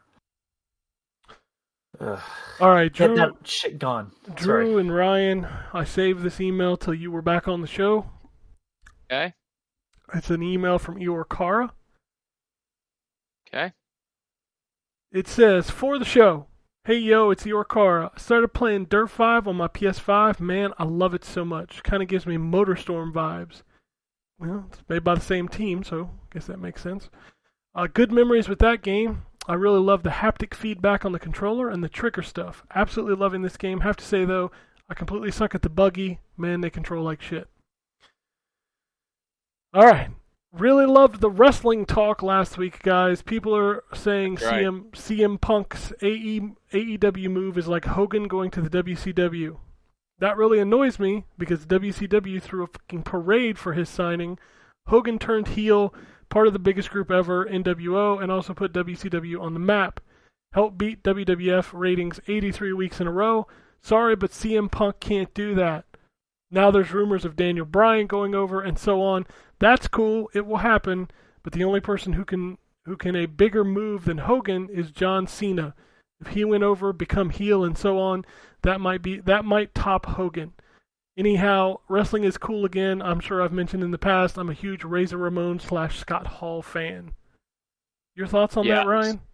Yeah, so what I would say is that Hogan's a bad example there because, yes, you're right, Hogan went to WCW, and ultimately turned heel with the NWO, and it was, major ratings victories for them. That was 2 years after Hogan joined WCW. He joined WCW in 1994. He didn't turn heel and join the NWO until 1996, and that was during that time period. WCW was not doing well. So I think it's probably a little early to say what CM Punk and another wrestler who's supposed to debut tonight, who I won't name in case anybody doesn't want to be spoiled, can do for AEW, considering he just got there less than a month ago. 2.5 weeks ago. Well, it's good So to know. we'll see. It's good to know what my Twitter feed is going to be full of tonight, Ryan. Yeah, here's what I'll say. The 2 nights that they have been, or the nights that they have been on since Punk has been back, they have almost every single one of them been the number 1 show on cable. So is it likely they're going to pass WWE immediately? No, but they've been around for 2 years. By the time Hogan got WCW, they had been around for 3 years as WCW, and another decade before that as JCP or the NWA. So I know he's a big Scott Hall fan. I would say that the CM Punk news and the Daniel Bryan news is likely more like when Hall and Nash came to WCW than Hogan, because Hogan came to WCW in 1994 to be Hulk Hogan. He dressed in the red and yellow, acted just like Hulk Hogan, and people got sick of him real fast, which is why he ended up joining the NWO and turning heel. So I agree with him. John Cena is a major star. And I don't think as a household name that CM Punk is as impactful as John Cena, but he's a much better wrestler, and a much better promo. And so I don't know. I think it at least has generated interest in wrestling again. And after years and years and years and years of declining interest in wrestling, I'll say that the interest generated in the last couple weeks has been the most that I've seen since Punk left. So I think he's got to get some credit for that.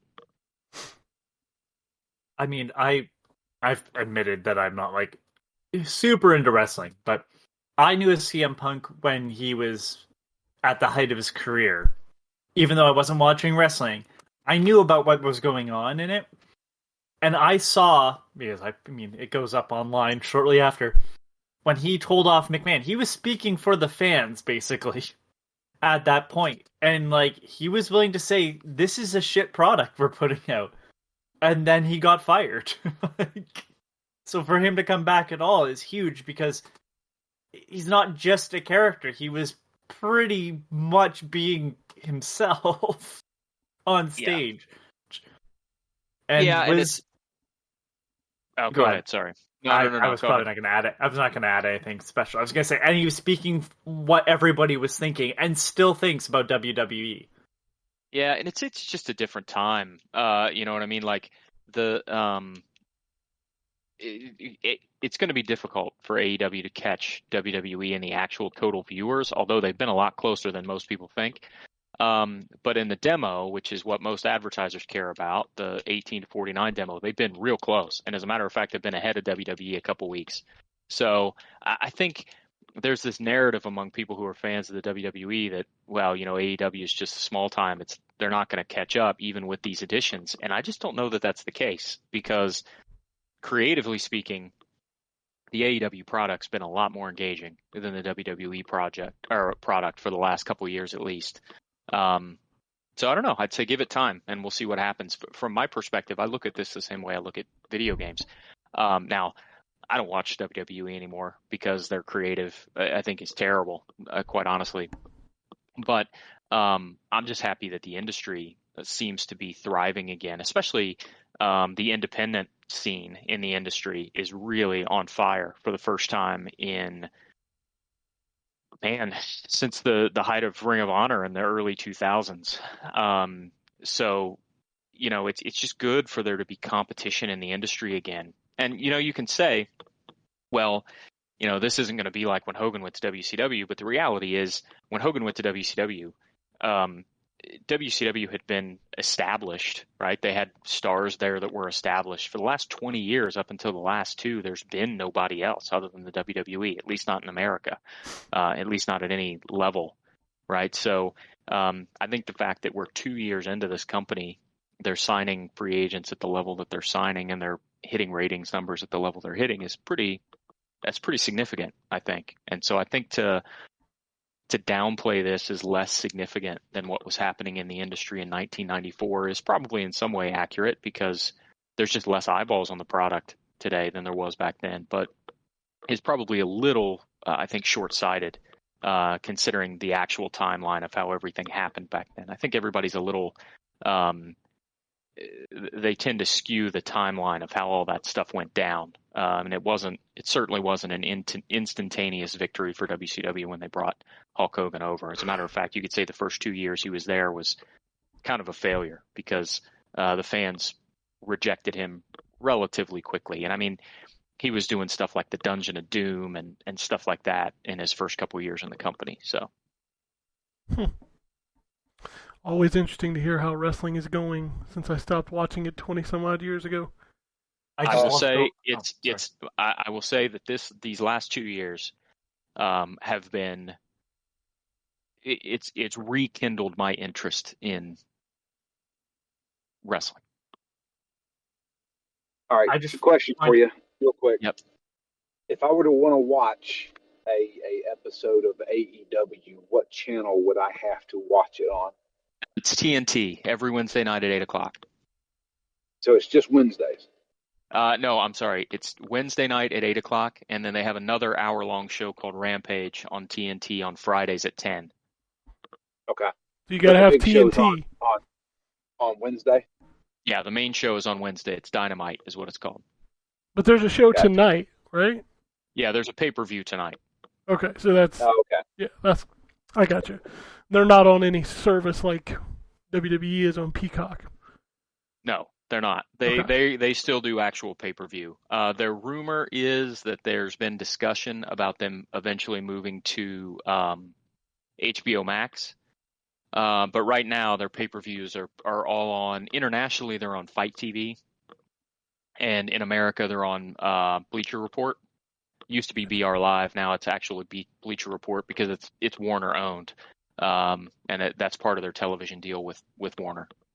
HBO Max has been. Sorry, go ahead. How much are their pay-per-views?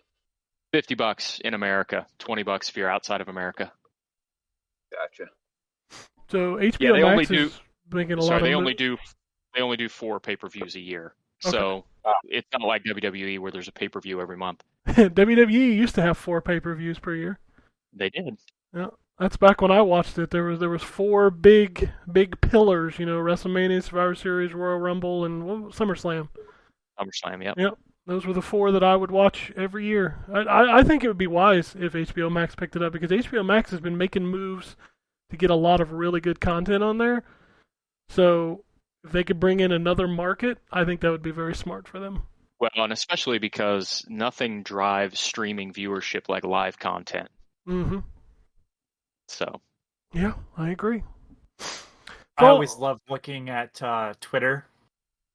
You can tell how people, like wrestling fans, are responding. In fact, I think it might be my favorite part of wrestling, because I don't really partake, even because I'm usually working, unfortunately, when stuff is on. But look at how people respond to AEW on Twitter when it's trending, and then look at how people are responding to the WWE when it's trending. And I know McMahon has his whole any publicity is good publicity sort of thought process, but it is super positive for AEW, and it's always negative for WWE. Yeah, there's a certain segment of the population that has just been waiting for a competitor, a legit competitor, for a long time.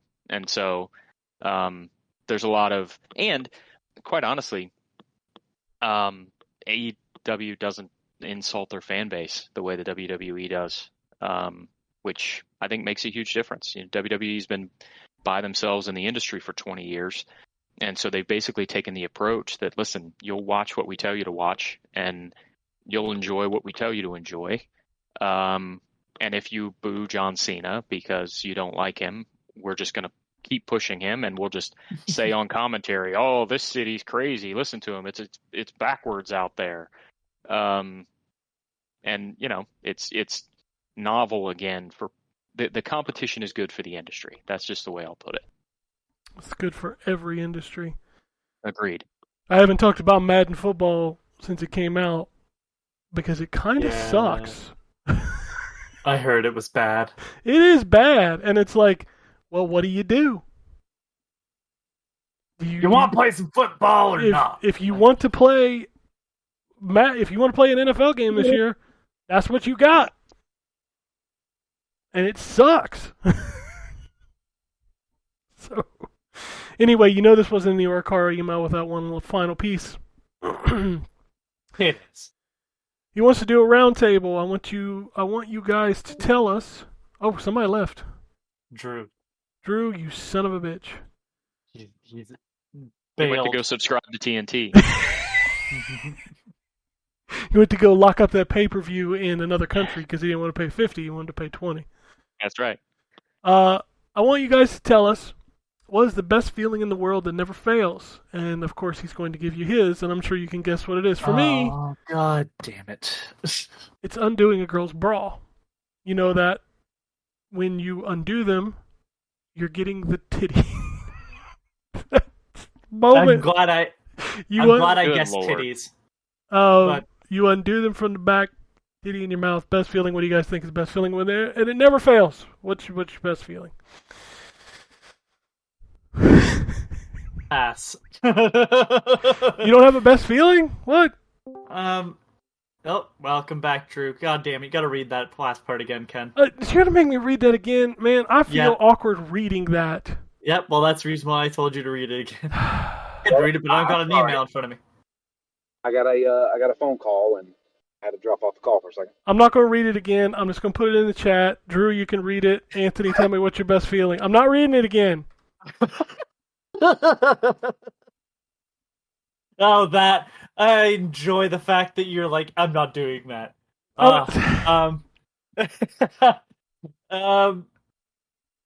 Man, you should all know by now I'm negative. I don't have good feelings. Like, not even like food or something? Like, there's definitely food? not food. Oh, man. You gotta give me a minute, like, because that's a deeper question than. I'll tell like one that I can always think of, and it's a stupid one. Like when you're eating a pizza, and like you take a swig of that Coke for the first time after eating like a slice of pizza. Like that is always satisfying. Yeah, that's a pretty good one. I like it's bad because I like to eat almost all of my meal before I actually drink anything. I can see that because like that drink is like so satisfying. Yeah. I will probably take maybe 2 sips of my drink throughout the entire meal. Anything else? I was trying to think. Man, all my shit's like weird, I think. Well, I mean, you saw the email we got. I mean, that is fair. It's not weird like that. I mean, is that weird? I don't know. It's not that uncomfortable. Mine is stuff you could say in a church without getting weird looks. You should totally read this email in church. Man, so when like very specific type of weather, but like those sort of like hazy summer nights where it's still warm out and the sun is going down, so the sky's like weird colors. Going to like a gas station and getting a drink and walking outside and just kind of standing in that sort of hazy night, like or evenings, like the perfect fucking like weather, the glow of like the halogen lights, the bright lights as the sun is setting. I don't know, there's something about like that is just relaxing and calming for me, like where like everything starts to just get fuzzy. I don't think that's weird. I get that. Yeah, it's just something that it's like hard to describe because like I don't know if everybody's ever. I don't know how many people have like been in that sort of spot before. Oh, absolutely. I live in the Midwest, so it's Okay, perfect. freaking. I'm sorry. Especially, Is the Midwest the proper term anymore? I saw some argument yeah, about that the other day.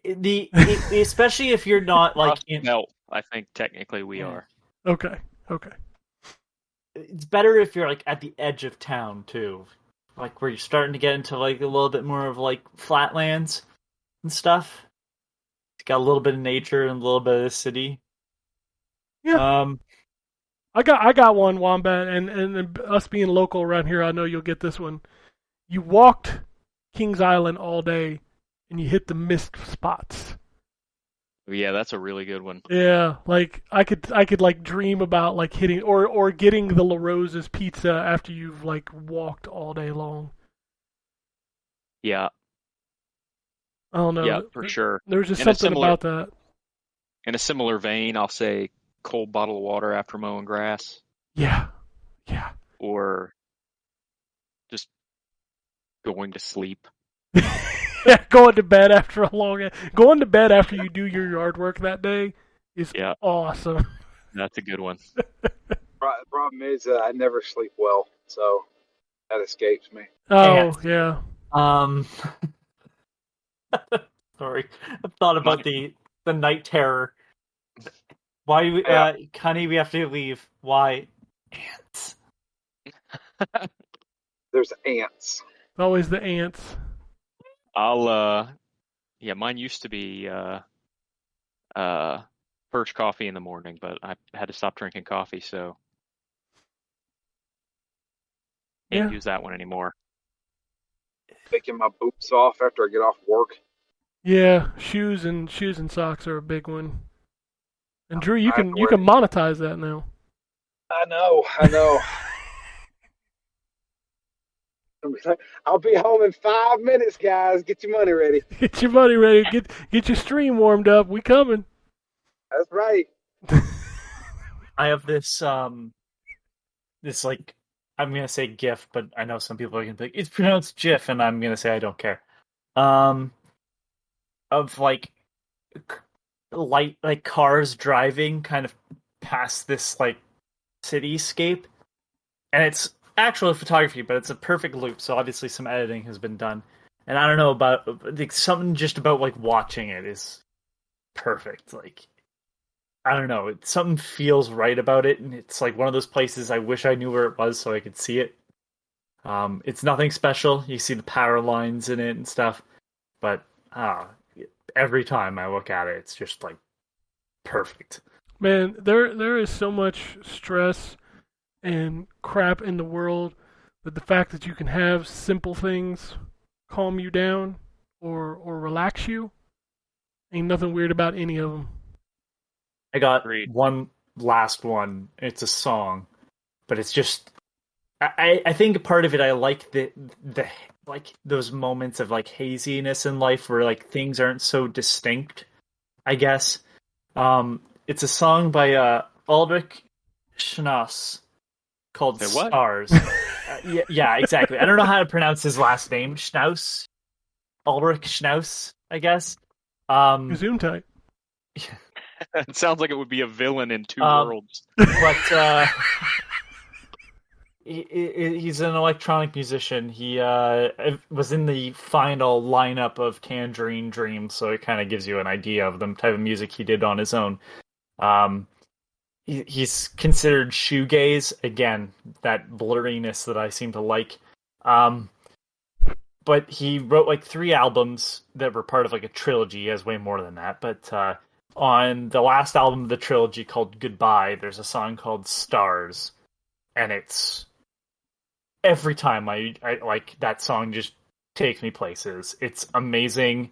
I think it might be his most popular song. I'm not too certain. I know it's one of the like top 5 on his Spotify.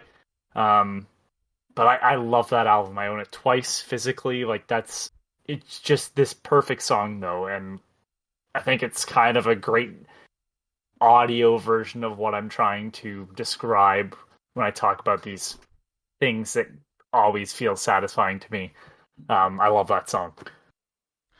So I have to ping the musical genius of the Wombat, and when Anthony said stars, all I could hear is this lyric like in counting stars. What song is that? I don't know. You gotta give me more than that. I was trying to use you as a Shazam, and it wasn't working. Are you gotta give talking me more about? than Are you talking about the One Republic song? I don't know. I can just hear Is somebody. it a pop Probably. song? That's probably. We'll be counting stars. No, That's it's all definitely not that. It was something else. Oh. I almost want to say it was like a video Beavis and Butthead watched. Oh God. Oh man. Like it's an old song, and I can just remember the end of the lyric was just like counting stars. It's like he had like a little twang to his voice or something. Ah man, I don't know. I don't know, man. Oh. It's gonna drive me crazy. Anthony, do You you like stumped me. Air? This is gonna sound weird. Do you like Air? Yeah, the Air, the French band. Okay. The French band. Do you like Yes. to breathe? I'm just So- curious. Do you like to breathe? Well, they actually call them, like, if you look, they sometimes write it as Air and then in brackets French band. Yeah. Yeah, I love them. I have every album Okay. from them. All right. Anthony- All right. Just making sure. Hey 'Cause Drew. that reminded me of Air. Drew, do you like water? Yes. Thank Um, you. That's actually another. They have another song that I like. Always satisfying. La Femme d'Argent, which is the first track off of the first album, Moon Safari. Yep. Man, y'all saying some Fucking weird perfect. combinations of words, and it's I like Talisman on that album. That's a great one. Yeah, I Air is a really good band. I know I'm not breaking any like minds with that statement, but I love all their albums. They're really good. shit. Oh, I think he found the song. Okay, Okay. yeah, that's got to be. I'll have to listen to that when the show's over. But I think you're right because I remember Beavis and Butthead making fun of it. They're like, count stars. Okay, wait a minute. What's the name of the band in the song? Hum and stars. I'm gonna be honest with you, Anthony. When you said the dude's name was Ulrich Schnaus, in my head, the only two things he could be were electronic musician or like 15th century Austrian ruler. So you probably thought you didn't were- have to specify that he was an electronic musician. I thought you were gonna guess the guy from the Scorpion. Could be him too, You never know. or like a professional dog trainer, maybe. That's like Armin van Buren. That sounds more like a cat trainer to me. He sounds more sophisticated. I Black used to metal listen to a lot of guitarist. him. Like if your name's Ulrich Schnaus, I assume you spend half of your time on stage with black and white face paint on. You open for King Diamond? Yes, exactly. That's exactly who I'm thinking of. I know. Like when you say white and black face paint, I don't think Kiss. I think King Diamond, and I don't know Same why. here. All right, I got a tweet from Jeremy. He says, "Hey gents and maybe ladies, but probably Ken and Anthony." Well, he ain't wrong most weeks. So I got back on the Twitters after a necessary break, but I have yet to procure a next-gen console. I think I finally landed on the Xbox Series X for ease of use. Do you know anyone that has the hookup? Oh God, yeah. Good luck with that, man. Oh man, I've been trying for months to get some people that I know consoles and have failed every time. Literally, the only person I know is just follow Wario64 and pray. That's exactly how I got both of mine. Yeah. I mean, I- that's... I saw a console in the wild. Which one? Series S. Oh yeah, that one doesn't count. But for you're right. But for the fact that I hadn't seen any of them, so what's crazy is that the only consoles you've been able to buy in stores anywhere near me are Switches. That's it, and most of them are Switch Lites. So, Yeah, you there's have plenty not of been Switch able- Lites out there. Nobody wants that thing. but they're not selling PS4s anymore. They're not PS4s selling and Xbox Ones are discontinued now. Yeah, so there's nothing in these shelves. So the fact that I saw a console surprised me. I guess that's true. Like, if you go to the store now, like, there's probably... I'm going to be real honest with you. I haven't been to a retail store, and I couldn't tell you, like, that sold stuff like that, and I couldn't tell you how long. Yeah, I went to Walmart and just, like, happened to be standing in electronics, and there was one, and I was like, wow, that's the first time I've ever seen one. Yeah. It's crazy to think that you can't get the new ones. The old ones are all gone. What do you do? Like, can you buy the old consoles Sure, online? okay. I haven't even, like, checked. I'm gonna go to Amazon real quick. And somebody else I'm just sure they're left. probably used. Who left this time? Ryan. Ryan left this time. Y'all just, like, in and out. It's crazy. And he's back. My Discord threw me out. Holy shit. So they're only in bundles on Amazon. Here is one by itself. It's $500 for a PS4. What? PS4. God. Yeah. So PlayStation 4 bundles, $560, $590 for bundles. Single systems, $494, $472. Let's look up Xbox because nobody wants Xboxes. Microsoft Xbox One X Refurbished is $433. For a refurbished one. These are all refurbished. You can get an Xbox One S for $385. That's an S. The one that sells for what? Retails for what? $299, I think. It's $385. Are these individual sellers? Looks like it. Yeah, well, by Amazon renewed is $379. So I decided to see if, like, a local, mostly video game place was selling any used consoles, and they sold it, but they were charging $274.99 for a slim PS4 Canadian, which, I mean, isn't bad, but, like, that's still a lot for a console that's supposed to be obsolete.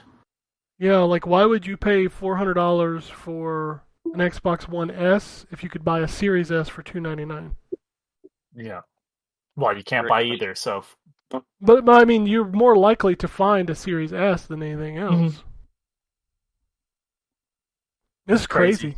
This is banana sandwich, man. Peanut butter and banana sandwich? Oh, I don't know if it's that crazy. No, salt, and bananas. Anybody ever see that movie with Vanilla Ice called Cool as Ice? I'm not going to put myself through that. I've heard of that movie. Okay, because in that movie, some dude makes a sandwich and he puts pickles, sardines, and peanut butter on it. Oof. That movie is weird.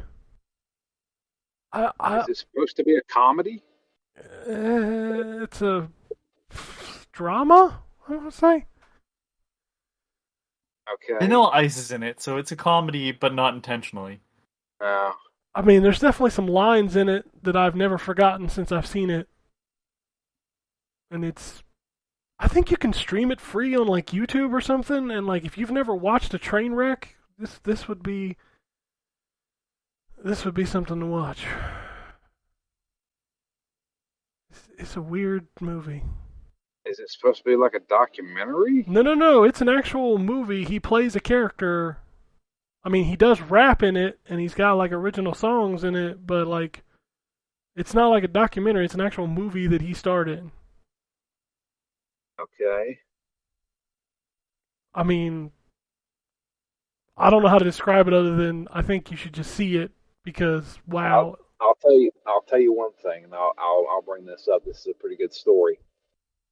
A long time ago, my VCR broke, and so you know how long ago that was then. Okay, yeah, it's a long time ago, like last week. Yeah. So I went to a pawn shop and purchased another VCR because, well, I was poor. I didn't have any money, so I went to a pawn shop and bought a VCR. Wait, Is this why you ended up watching Master of Disguise 500 times? It was stuck in the VCR you bought. No. But it was a movie stuck in my VCR. Because you talk about rappers in a movie. I purchased a VCR from a pawn shop for $15, and when I went home and plugged it up, there was a VHS tape in it. There was no label on the VHS, so I was like, "Well, what's this?" So I played it, and it was a movie, written, directed, and starred Master P, and it was called The Last Dawn. As in the D-A last Dawn D-O-N. Yep. Yeah, that makes sense. This is the best, worst movie I have ever seen in my entire life. Have you ever seen any of the ICP movies? No, I have not. Here's the question about the Master P movie, Drew. Uh-huh. Did it make you say, That literally plays at the beginning of the movie.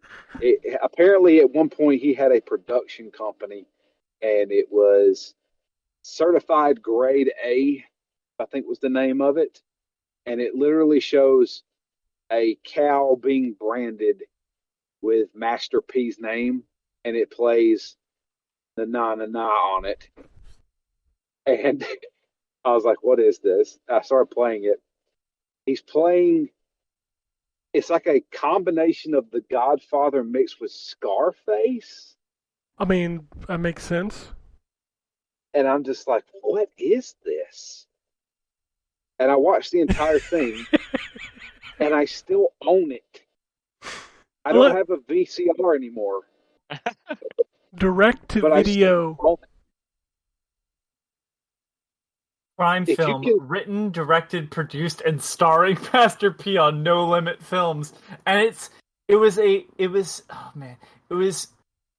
because his album is called MP De Last Dawn. Yeah. So it was like a movie to promote the album, Dude, which has the exact same cover, I should note. I can tell you this. In late 99, and 2000, even 2001, if a CD came out that was No Limit, it sold. Yeah, I remember those times. We sold the shit out of his stuff. I mean, all of it sold. I mean, he knew what he was doing, but I mean, that movie is absolutely fucking terrible. And I'm sure you could probably find it on YouTube.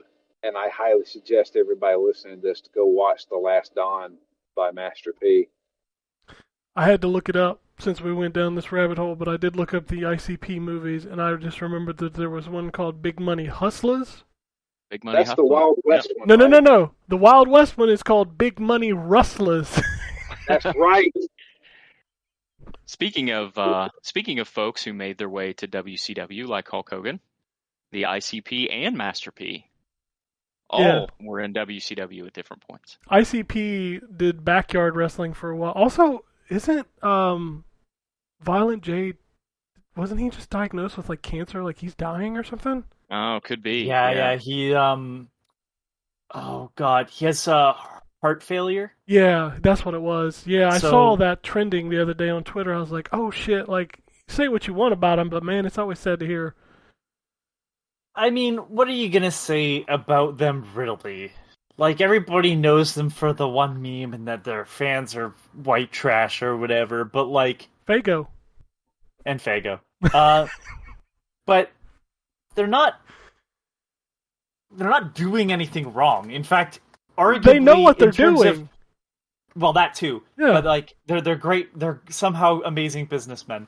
But I've listened to their stuff, I've listened to them talk, they seem to be pretty level-headed.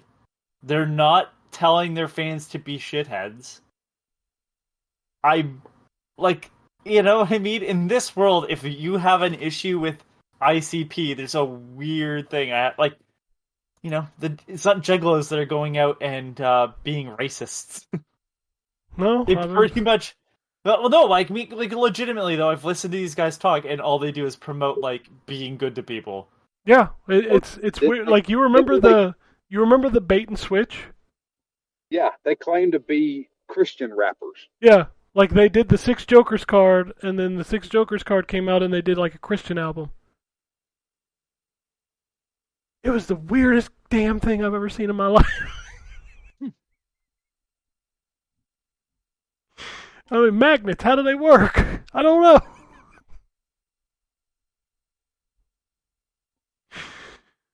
It's a miracle. It's miracles. You have no idea.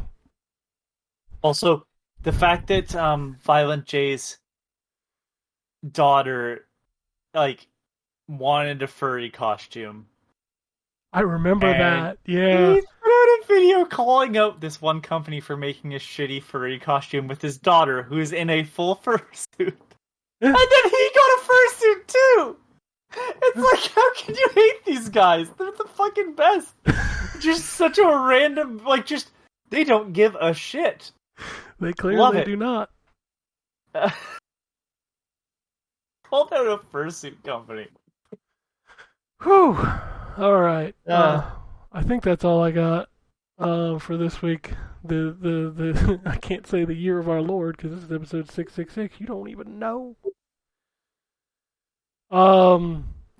If you want to shoot us an email, it's podcast@ztgd.com. If you want to follow us on Twitter, it's at N4G Podcast. If you want to follow all of us on Twitter, it is Complacent Robot Anthony, ZTGD me, DML Fury, Drew, Ryan, Wombat RP. Follow us on the Twitter. Follow us at ZTGD content. Listen to Phoenix Down. 12 minutes coming up. It's going to be a good one. Yeah. What's after 12 minutes? Diablo 2. Oh, that's out in like 2 weeks? Yeah, that's what we're going to do. Oh, damn, I forgot that was... September's got a lot of shit coming out. Gotta get on my game. A lot of video games coming out. Alright, well, I don't have anything else, unless anybody has anything else, unless you want to go out to some ICP. You want to dance with the Juggalos? Nope, alright, bye. Who are we sacrificing? Alrighty. And it goes something like this. Epic fail.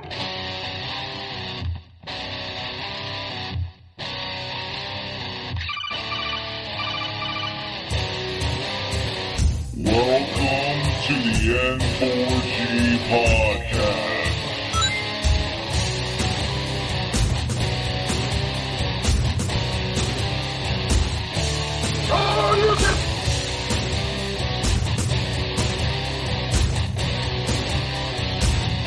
It's me, Mario. $0. This is going to be a very interesting episode. Gather time. Greetings, programs. I got lost trying to find my way to the secret underground N4G Radio lair. The Wombat. And Killer Wolverine.